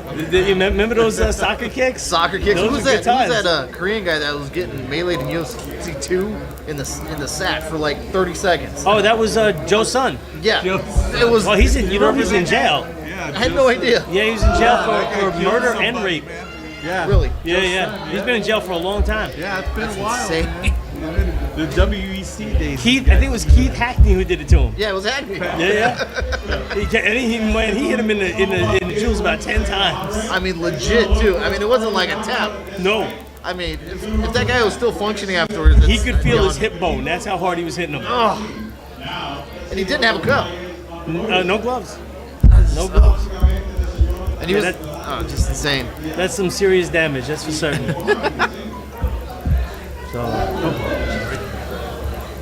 So, where you guys flying back out Sunday, or what do you guys? Saturday. So we've been here since Monday, so we go back Saturday. Media stuff. Yeah, I hate to leave the gym unattended for a whole week. Yeah. You know, That's a big event, though, man. it is. Oh, you know what? My fighters come first, and that's why I even started the gym. It's all about, for me, it's all about the fighters. I don't have kids classes or anything like that. It's just adults and mostly just fighters. That's awesome. Yeah, it's good. It's a good thing. So, what else do you guys, other fighter-wise, do you have in your camp? We have Ramos Cruz. He fought 2 weeks ago on Fight Club OC. He fought the team captain for CSW. Wound up losing a 3-round split decision, but it was a great fight. He stuck to his game plan, but Trent Moe, who he lost to, just executed better. Right. So good stuff. I have Ray Ace Ostrander, who's actually going to be cornering with me tomorrow. Nice. And he's a 1-0 pro. And it's funny because he had an up and down career as an AMI, but when he went pro, man, he brought it all in the ring and did it right. Nice. And so he's 1-0. He's getting ready for his next fight next month. And I've got a guy, Travis Bartlett, who spars, who's gonna do bare knuckle boxing. He was an MMA fighter. He was 8-4, or it might have been 10-4. I fought Tyrone Sprong. Oh, really? So he's real. He's a big boy. Holding pads for him can be unfun sometimes, and he's a lefty, so I always start off holding it righty. Let me ask you a question. What do you think about that bare knuckle? I actually coached the guy in the very first one. I cornered two guys. I cornered Maurice Jackson, who won his fight in a minute 20, and then I coached. I happened to be there, and I saw an old friend of mine, Bobby Gunn. Yeah. And Bobby's like, "Hey, Steve, will you corner me? I only have my nephew." I was like, "Sure." And he knocked his guy out in 78 seconds. Yeah. So, and I've known Bobby for years. 'Cause I was on the same circuits back in the day. So. And I've been hearing debates going back and forth on the safety on that because it's boxing. It's way safer than MMA. I was thinking about that too because no elbows, no knees to the face, no kicks to the face. Trust me, the cuts from an elbow are significantly worse than the cuts from a bare knuckle. Significantly worse. And especially that's from that discipline, a lot like razor blades. A lot Yeah. of the guys that know how to really do it. I teach my guys, I'm very big about this, I teach my guys for bare knuckles specifically, you got to punch different because you got to make sure you don't hit the top of the head, you got to elevate your punches, and you can't throw as hard because people don't understand that the purpose of a boxing glove was never to protect the head of your opponent, it was to protect your hand. So, when you think back to the old fights like Thriller in Manila, those guys were fighting in 10-ounce gloves. By the 15th round, those things are wet bricks. Yeah. They might as well be made of plaster of Paris at that point. Right. And you have two guys like Muhammad Ali and Joe Frazier hitting. That's crazy. Yeah. And End up like we were. yeah. And I'll give you a little hint about stylistically how my mindset has always worked. You should look up an old-time fighter from the 20s named Tony Galento. Okay. My favorite fighter of all time. He was a 5'9", 230-pound heavyweight. Bowling ball. He knocked down Joe Louis with a punch we call the Galento hook. Now I'm gonna look that up now. Those old movies. Tony Galento. 2-ton Tony, they called him. Nice. I gotta look that up, man. Yep. I'm excited There's about a little that. history for you. A lot of classic fights back then. So, what else do you guys have planned? I mean, it's you guys are fighting. You don't know what you're fighting, what time you're fighting afterwards. So, do you know what number you're fighting to begin with? We're fighting Bruno Canetti. Okay. It was our first fight. And then, so, what do you? I mean, as a coach, how do you keep them warm/prepared for the next round? You know Just what I mean? just movement, light movement. You can't get too cold, but you don't want to overwork and you don't want to exhaust them. Right. So he won't be hitting pads heavy or hard before the fight. A lot of shadow work. He'll just be doing shadow boxing. If he wants to skip some rope, light stuff like that. Nothing super serious. Right. Pack on the clothing. Keep the natural warm. He's a super motivated and prepared kid. So I think it's going to be a good time, and I think he's going to surprise a lot of guys because what people forget is Joey's a 35er. So, he took this fight at short notice to come up to be an alternate, and then they said, "Hey, you want to fight in the tournament?" And he's like, "Yes." Because there is no fear in the kid. There's no hesitation. It's kind of like the old BJ Penn. Yeah. BJ Penn. You want to fight Lyoto Machida, who's 200 pounds? Sure, I'll fight Lyoto Machida. It's just there's no hesitation in him.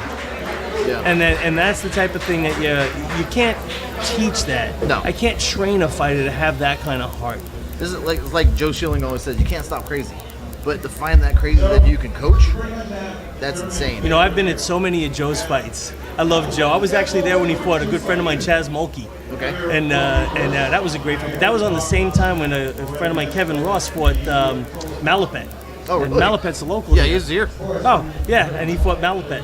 So, and Kevin won that fight. Yeah. It was a great fight. It's great times. But I mean, it's that mentality that, like I said, it's like a pit bull mentality. They're not worried about consequence or what they're going to go through to get there. They have a destination they're going to get. And I was so happy and Simon Marcus is a great guy. He's come to my gym. He actually trained with Joey a couple months ago when he was getting ready for Glory. Dewey brought him down to my gym to spar with some of my guys. And but I was so happy when Joe beat him in Glory and knocked him out. Nice. Because you gotta love Joe Schilling. Right. Smoking cigarettes in between rounds if he could. Oh yeah, like straight like Thailand style, Yeah, you know, straight taking a shot Thailand before you style. hit the. Well, we used to do that back in the day in the kickboxing days. We'd be in the locker room. It wasn't uncommon for us. There was no commissions back then. Back in our locker rooms, we'd be taking shots of Jack Daniels before we went out and fight. You know, calm the nerves a little. Yeah. Rub down with Tiger Bomb and a shot for the belly, and you're good to That's go. it, and then you're good to go, man. You're good to go. You get leg kicked at it though, no big deal. I was in a kickboxing tournament in Minnesota, and it was a put together thing, and they flew me out. There was no sanctioning commission, so I was like, all right. Was that with Duke? Yeah. And so we're like sitting back there, and old Thai guy, I was fighting in the end. It was a tournament, and I won the first two, and he goes, hey, the guy you going to fight, real big. You scared? I'm like, nah, man, I'm good. He's like, no, I take care of you. And he rubbed my shoulders down with Tiger Bomb, and all of a sudden I'm like, dude, I can move. I feel loose. And he's like, oh, I got you.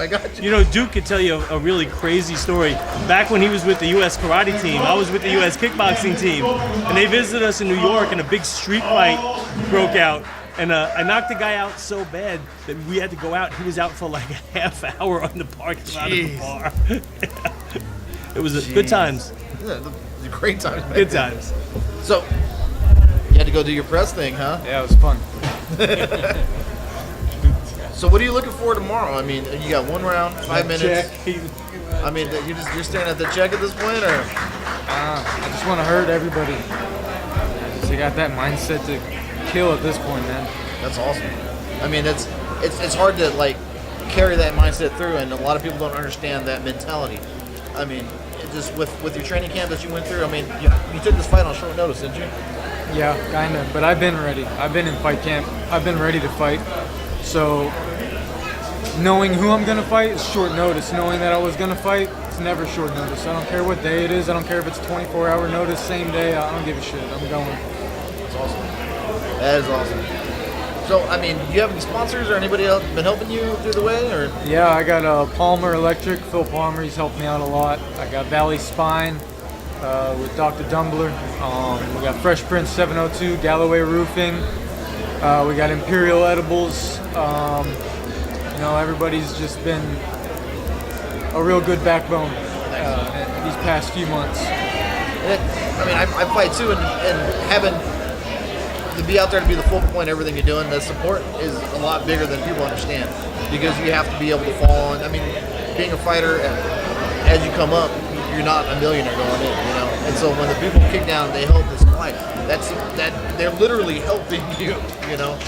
And so I mean, I'm looking forward to tomorrow, because I mean, talking to your coach and talking to you, just I'm ready to see a showcase put on. You know what I mean? There'll be a show. So I'm just super excited. And just coming in, because normally you fight at 35 and stepping up to 45. What's that weight difference on that?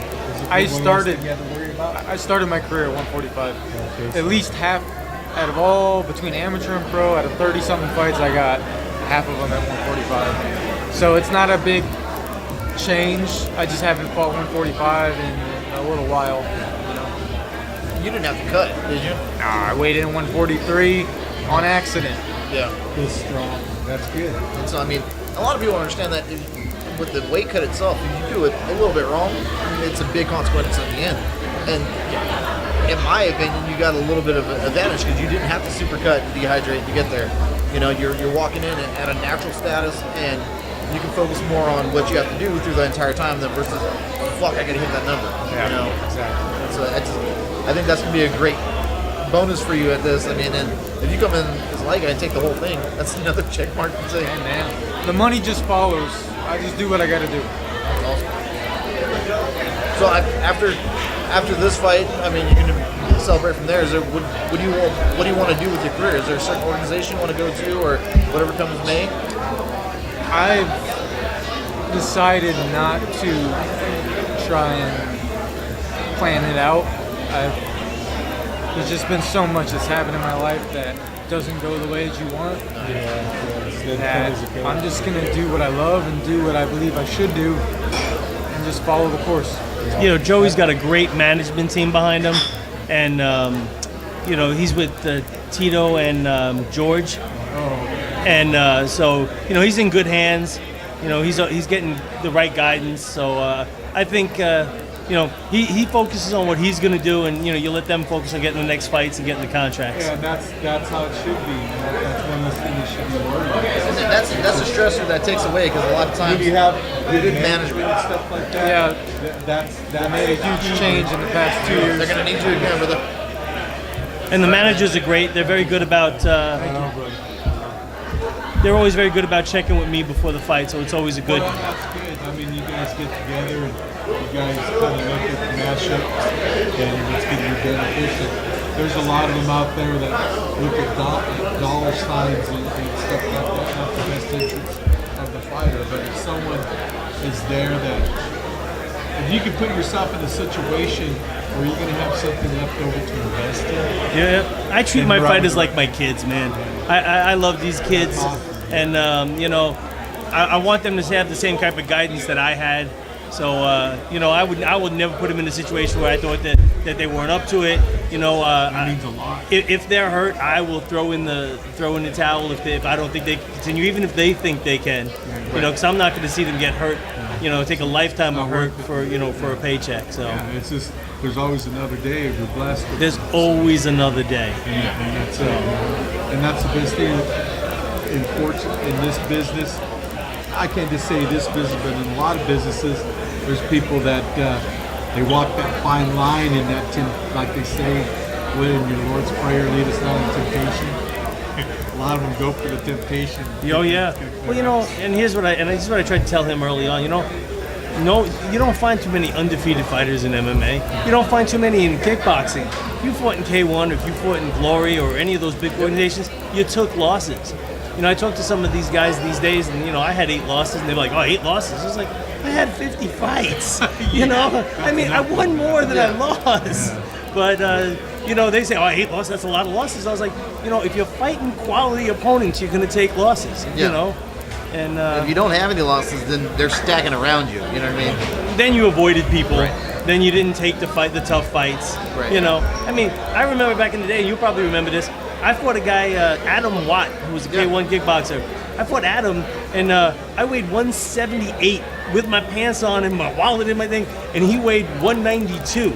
By fight time, I weighed 178, and he weighed 202. Yeah. You know, he walked into the fight at 210. Yeah, You yeah. know? And I didn't hesitate back then. Back then, the weights didn't matter as much as they do now.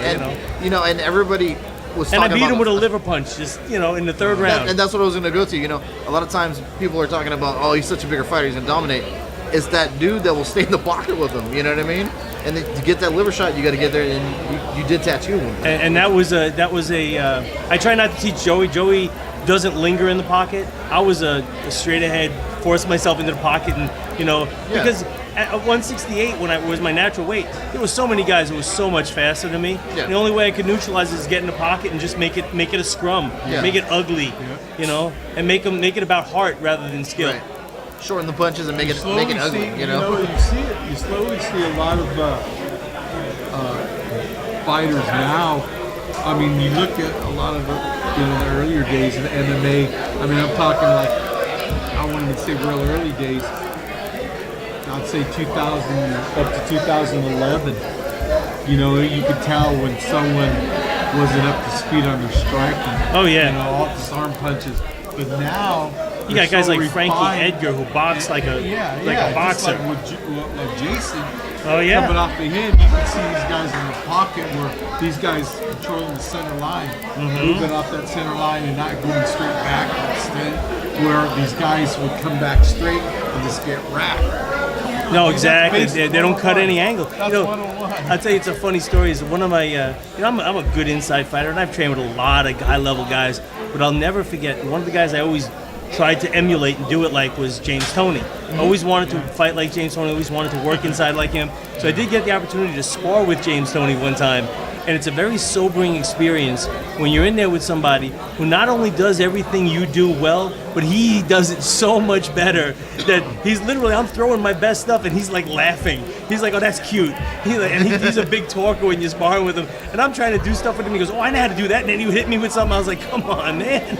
It's sobering, you know what I mean? It's sobering. A lot of times you get on that high that, I'm good at this craft, I'm going, and then you walk into somebody that does what you love, but they just do it that much higher That mark, much, and you're like, much what higher the level.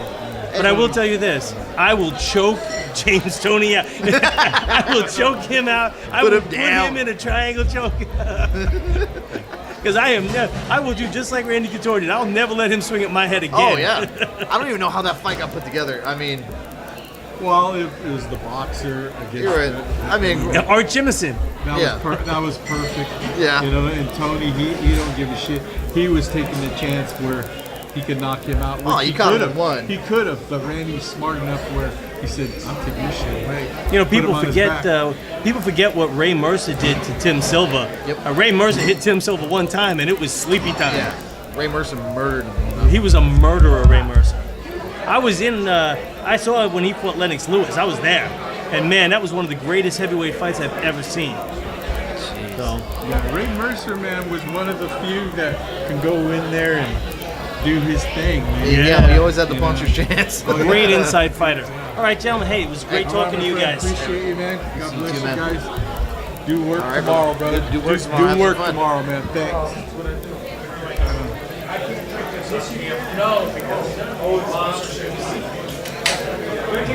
Hey, put a sleeve on it. Do they have a sleeve? Or a napkin? So I'm kind of excited about the tournament. It was kind of like folksy to me when I was thinking about it, and then all of a sudden with seeing everybody about it, it's just changing my mind about it. Yeah.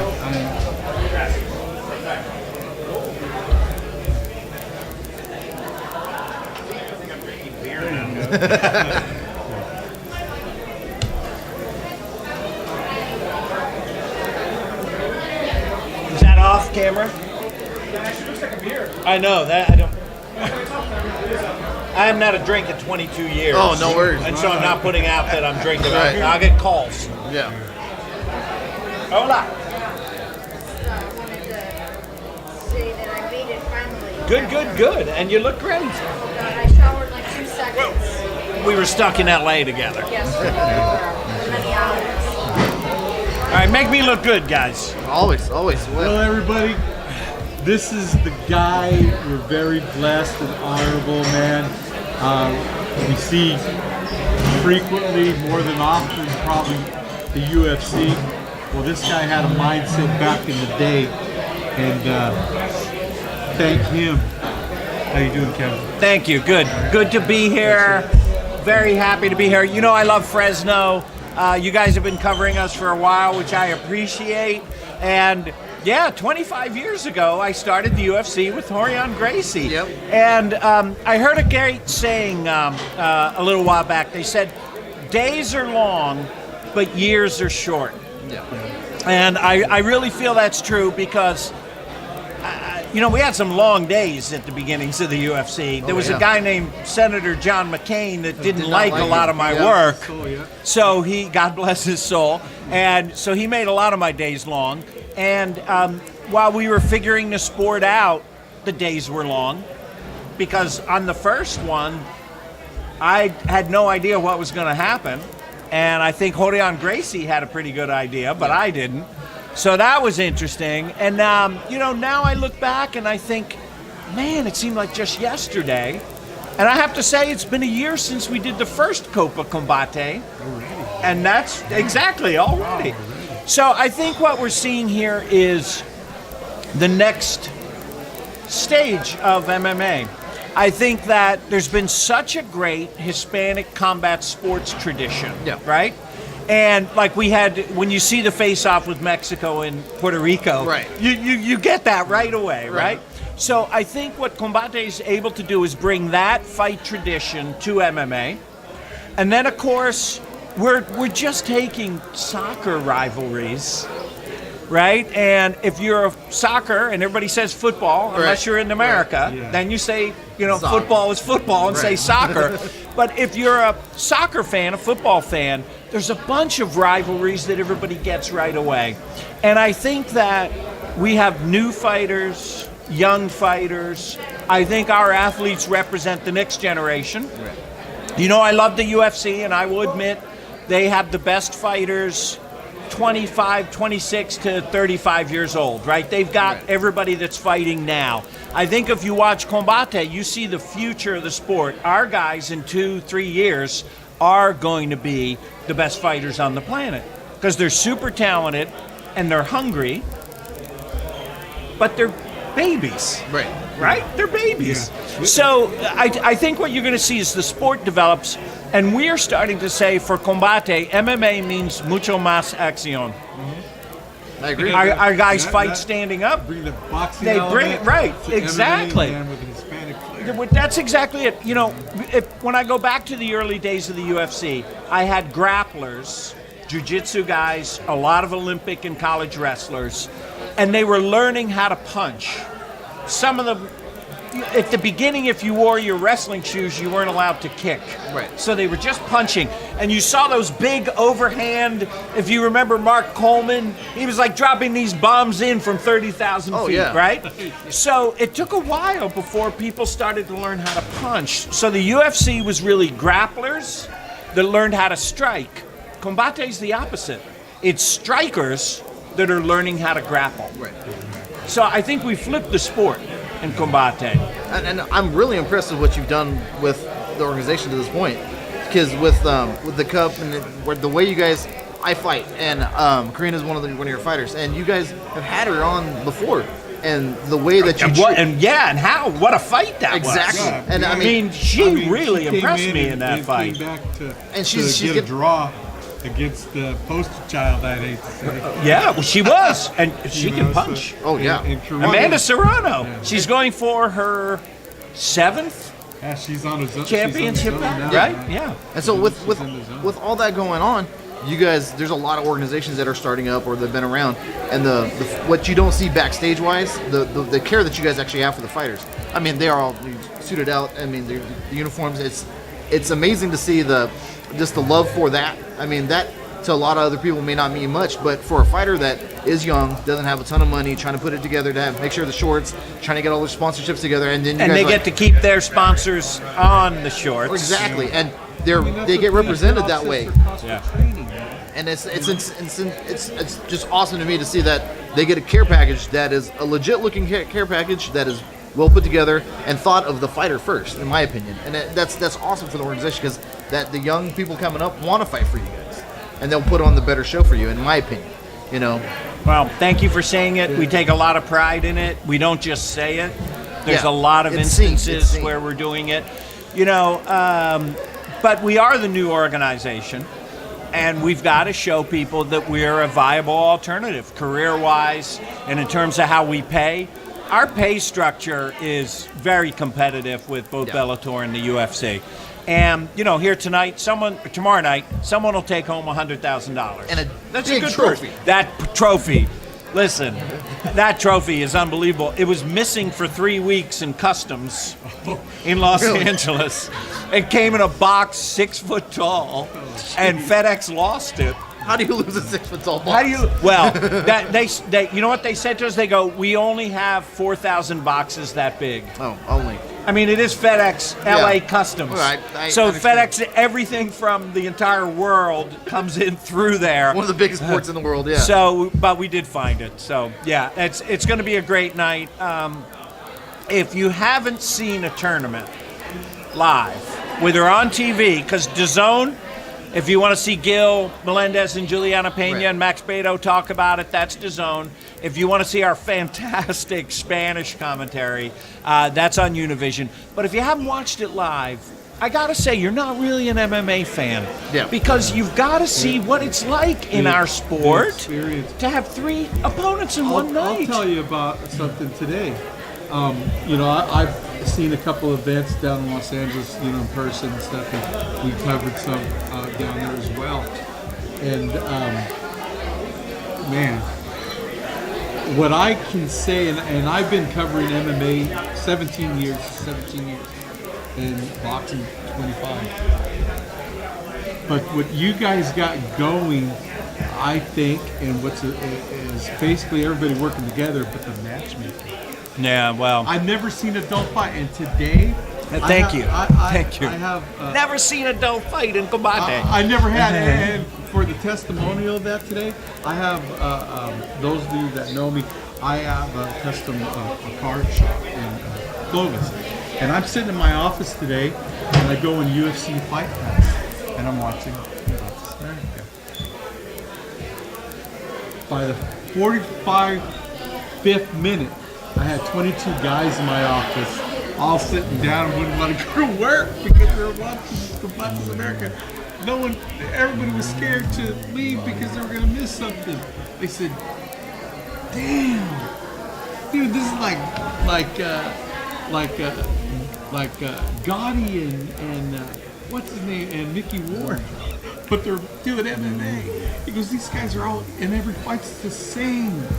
And then my brother's there. He goes, "Well, look at their Mexican or they're Latino." He goes, "You know, all they are, they're human chihuahuas." They're human chihuahuas. Yeah. They're not going to be dull, man. Well, you know, I have, Campbell McLaren. I'm obviously not Mexican, right? I don't know if that's obvious or not. It's a Scottish name, but I'm not. You're right. You never know. My cousin, my whole family's from Scotland, so I'm an immigrant. You know, I've got the paper, so the president can't throw me out, right? Yes, exactly. So, and some of my friends who are not Mexican go, "Campbell, you're always saying fight like a Mexican. Is that offensive?" Not at all. I go, "Not to a Mexican. That's a badge of honor. That's a style of fighting. You know, you can say fight like a Chapin. You can say fight like a Puerto Rican, too. It's not derogatory. It's the opposite. It's sangre azteca, right? It's fighting spirit. It is, and it's because those legacies that they've left through boxing. You know, the Irish. You know, you had Mickey Ward. You know, Hispanics. Obviously, you can go on and on and on and on through all the weights. Japanese. You know, Puerto Rico. I mean, you know, here we got the Philippines, Pacquiao. You know, there's a lot of tough countries. They all come with that same lineage, but they're transferring into MMA, and that's what you guys provide. I mean, just in this short period, you guys are like on the radar. I mean, here it's buzzing. Fresno, Latino base. Everybody came here during the Depression. Now they raised their generations of families here. There's a Mexican consulate here. It's a fight town. Yeah, it's a fight town. You know, and all the cities in between are fight towns. So, yeah, when something like this, I mean, where we come from, I mean, our producer Archie's Selma, California. Selma, you know, they produce a lot of wrestlers and boxers and stuff like that. I mean, when we got wind of it a few months ago that you guys were coming, we marked that calendar and we got it. Because Archie's pretty tight with you guys anyways. He keeps corresponding to make sure that we cover. We're glad to have you guys following time. us. Appreciate it. I agreed with everything you said, especially when you were complimenting me. I like that part. But look, we're trying to do a good show. We're trying to put on great fights. Is there still tickets available? There are still tickets available. SMG, it's our first time in. They're thrilled with how many tickets we're selling. So that's good. Everybody come on out. If we have to, we'll open up that top part. Right. you know, the closer you get, the better. So don't wait. There's a come lot of now. amateur shows around here, and your ticket pricing is as It's good family pricing. We kept the price. It's worth Look, going. we want to build a fan base. Right. That's what this is about. I will jack up the prices and be exorbitant in 3 or 4 years. So come now, right? Because, you know, we want to build everyone. We want to get everybody in, and we appreciate the support. We're a new organization. We don't take anything for granted. We try to be fighter friendly, and I think we do it. We also try to be fan friendly. You're going to see mariachis tomorrow. You're going to see, of course, Dos Caras, a legend, Sin Cara, Alberto Del Rio, and the tournament, and the girl fight is going to be. You heard me say it. They may steal the show. It's quite possible. They're both hard-headed. Yeah, and can move. they're both hard-headed.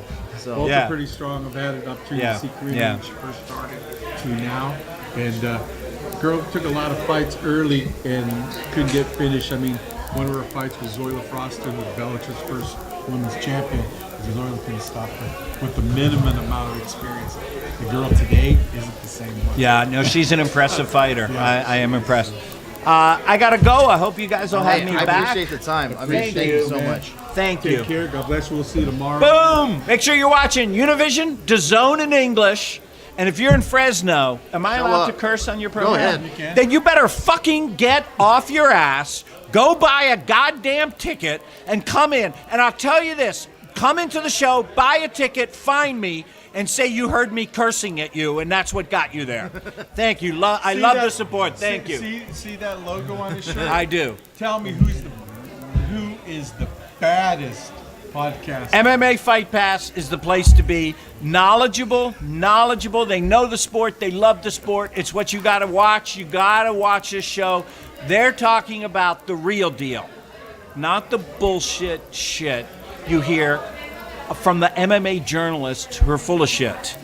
So thank you for allowing me to express myself. Thanks. Good night. Thank you. Take care, man. We'll see you tomorrow, man. Thanks very much. I appreciate it. Looking forward to it. Thank you.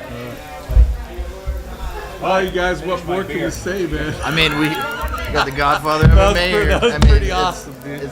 I mean, some of the things we get to do here, it's a blessing, man. A lot of times, people out there that would have that opportunity or I mean, have that chance to speak with a man that brought it here. Has an opportunity for you to get into what you do today. Yeah. Because of his. I mean, it was literally him laying the groundwork for me not to play football anymore and go with something to do fun. You know? I mean, it's amazing. I mean, that was his kid. That was his baby. His load he shot. We could say it on. It's just amazing. Tonight was a great night. I mean, I'm impressed with what they got going. The trophy's huge. I got to take a picture with that thing tonight. I mean, I think we got to wrap this up and call it a night and thank everybody for being here. I mean, with Combate extending a hand and let us do the media and the podcast, I'm so thankful for that. Like, we got Spike and Rail and we got a bunch of sponsors. I'll let you cap it out. Yeah, I want to go ahead and say, you guys are listening to the HammerFist podcast, and it's brought to you from the great people here at MMA Fight Pass with the support of the Spike and Rail, Selma, California. They take care of us. Also, they keeping us on the air is digital Gleffler Digital Media for all your middle media needs. And for those people that say you want a shirt or any MMA gear or boxing, if I say MMA gear, those are our people. Keep on stopping out that competition. And Mezcal Lounge here in Fresno, man, It's a great place. Showing us some great hospitality, hosting the event as far as weigh-ins and presser for Combate America. Friday, tomorrow, December 7th, my anniversary of Pearl Harbor. There's going to be some bombs dropping. Oh, all kinds, all over. At Save Mart Center. So get out there and get out there and show support. If you want this promotion, like as we say always, man, you got to come out there and support them and keep on coming back. He capped it out and said funny things about it, but it is, I think it's what, $27 a ticket? Yeah, I mean, something like that. You can't even watch amateur shows at that price. I mean, it's insane that you can get this quality of fights at this area. Oh my gosh! Right on. How are you, sir? Thank you. Thank you for joining us. Man, today's loaded. God bless you, Alberto. How you doing, It's a brother? blessing having you. What's going on? Hey, you guys, two-time WWE champ. Four, actually four. Actually, okay, four-time. I stand corrected. And former Pride fighter, man. Fight Deep Fighter. Deep. That's the organization that gave me my first opportunity in MMA. Thank you, Mr. Saki, wherever you are. Right on. Hey, man, tomorrow we're looking forward to it, man. First time. Actually, this tournament format in the state of California. Yes, I mean, it's going to be amazing. This is the second edition. We had the first Copa last year in Cancun, Mexico, and it was spectacular. And we had amazing fights and amazing fighters. And he was a fighter from Mexico winning the Copa, Levi Marroquin. He's back. He's mean, he's tough. He's the Copa Combate first edition champion. And he ended up winning that tournament when he was not even expected to fight. Nice. He came, he saw, he conquered, and he became the Combate Americas champion, and the Copa Combate champion. And tomorrow we're ready to write another chapter in the Combate Americas familia, the Combate Americas journey to become the best company in MMA out there. And we have amazing fights, amazing fighters. It's an amazing organization so far. What we've seen, I have a friend that has fought for you guys before, and she's fighting tonight, Karina, or tomorrow night, and it's just the fighter care you guys take is special to me, and then the production value on this, it's huge. I mean, it's a spectacle to watch, but it's supported with entertainment. It's very well put together, and I'm just thankful that you guys chose Fresno to come down and throw this big event. I mean, the trophy alone, I just keep talking about it over and over. It's insane. Amazing. I mean, can I get a picture with you next to it? Of course, man. Of course. Okay, you saw that. He said yes. Amigos, that's the biggest trophy in sports. Period. Right. It's beautiful. It was designed. Made in Europe, made in Scotland, as many people know. And for you, the ones not knowing this, but my boss, one of my best friends in life, Camille McLaren, he talked to his cousin, and it was his cousin in Scotland designing and making that trophy for us.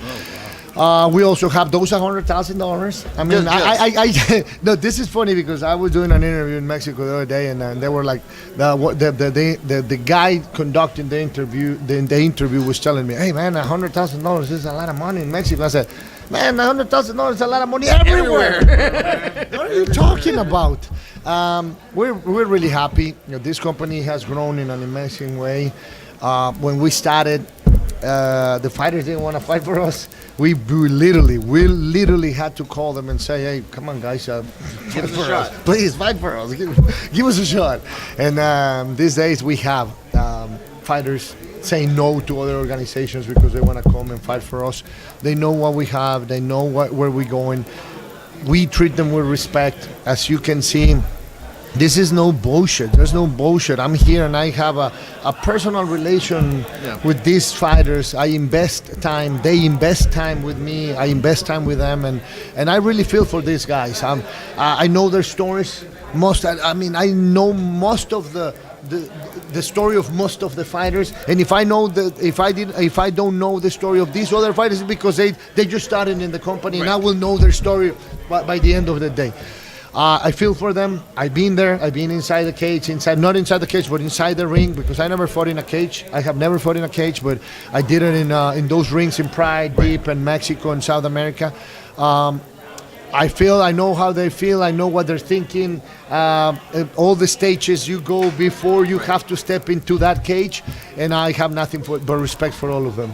It shows through on this package you guys are bringing to us. I mean, Copa is a huge thing. The tournament's coming, but Combate as an organization is just, for me, it's the breakout for this year. I mean, you guys have turned around what MMA, a lot of people were thinking were getting flat, and it was getting very predictable. And you guys have brought, showcasing the fighter, showcasing the program, and then you guys are bringing an aspect, and I think an area that was neglected in Latin America in this sport. I mean, there's so many passionate people for fighting, and then now they're having a chance to be broadcasted. And now you guys are doing country versus country war for. It's very entertaining and very awesome to see that somebody took the time to do it. You could see, I've had opportunities. I've seen them. I was in LA, a couple of shows and stuff like that, but also watched the production on TV. The quality is second to none, man, and just the output that the fighters put out. A lot of times, I mean, this is my 17th year covering MMA, so I've seen a lot of fights. Been to Mexico a lot, and I've seen fights over there. And when we used to go over there, we see the element of the Mexican fighters come against the American fighters, and then to have an actual emotion that's bringing that concept to the level that the kids are training to now. Oh my God, dude! Just in a year's time. Yeah, I mean, you thank you for acknowledging the team, the Combate Americas team, the production, the value of our content is amazing, and it's all these guys, Rosa, Bailey, Stan, Xavi, all that people working behind the scenes to make this company what it is today.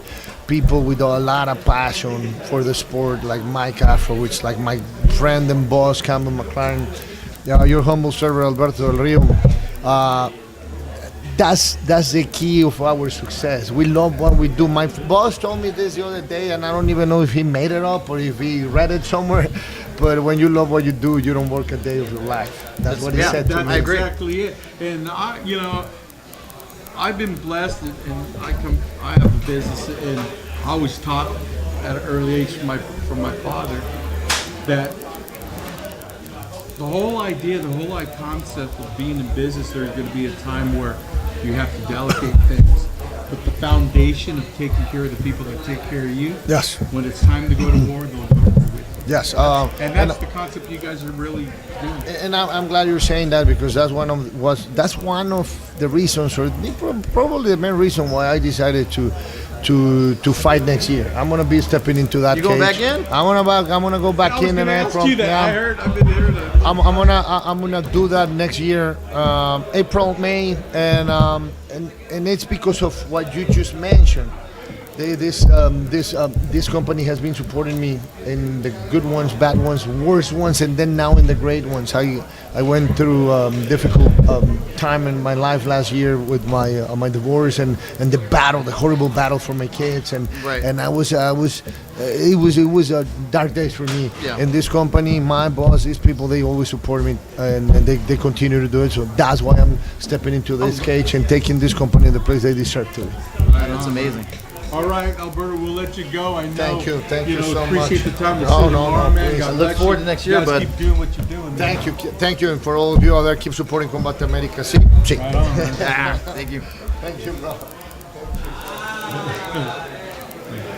Right on, dude. Hey, we've been pretty blessed, man. We're gonna go ahead and shut it down, man. Yeah.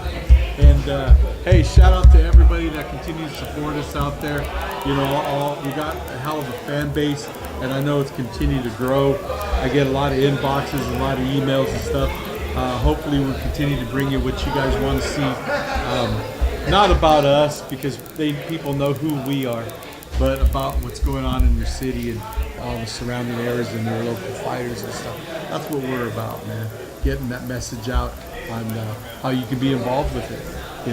So I'm going to go ahead and count it down from the HammerFist podcast and the people here at MMA Fight Pass, Spike and Rail, our big supporter out there from Selma, California, Eddie Algary out there in Visalia MMA, and Gleffler Digital Media. Let's call it a wrap. Good night, everyone. Thank you. Right on, brother. That was cool. Good one. That was cool. Hey, for going up the seat of her pants, this shirt turned out badass. And it usually works better like that. Because I know a lot of the stuff, so I just try to use them. Right. And then if you get somebody in here, because I watched Richard's show a little bit, because they had those guys streaming, it was them. Combate's had, and it was the stream on Combate, and they put it on, it was Richard and them. I said, oh, fuck. All right, so I listened to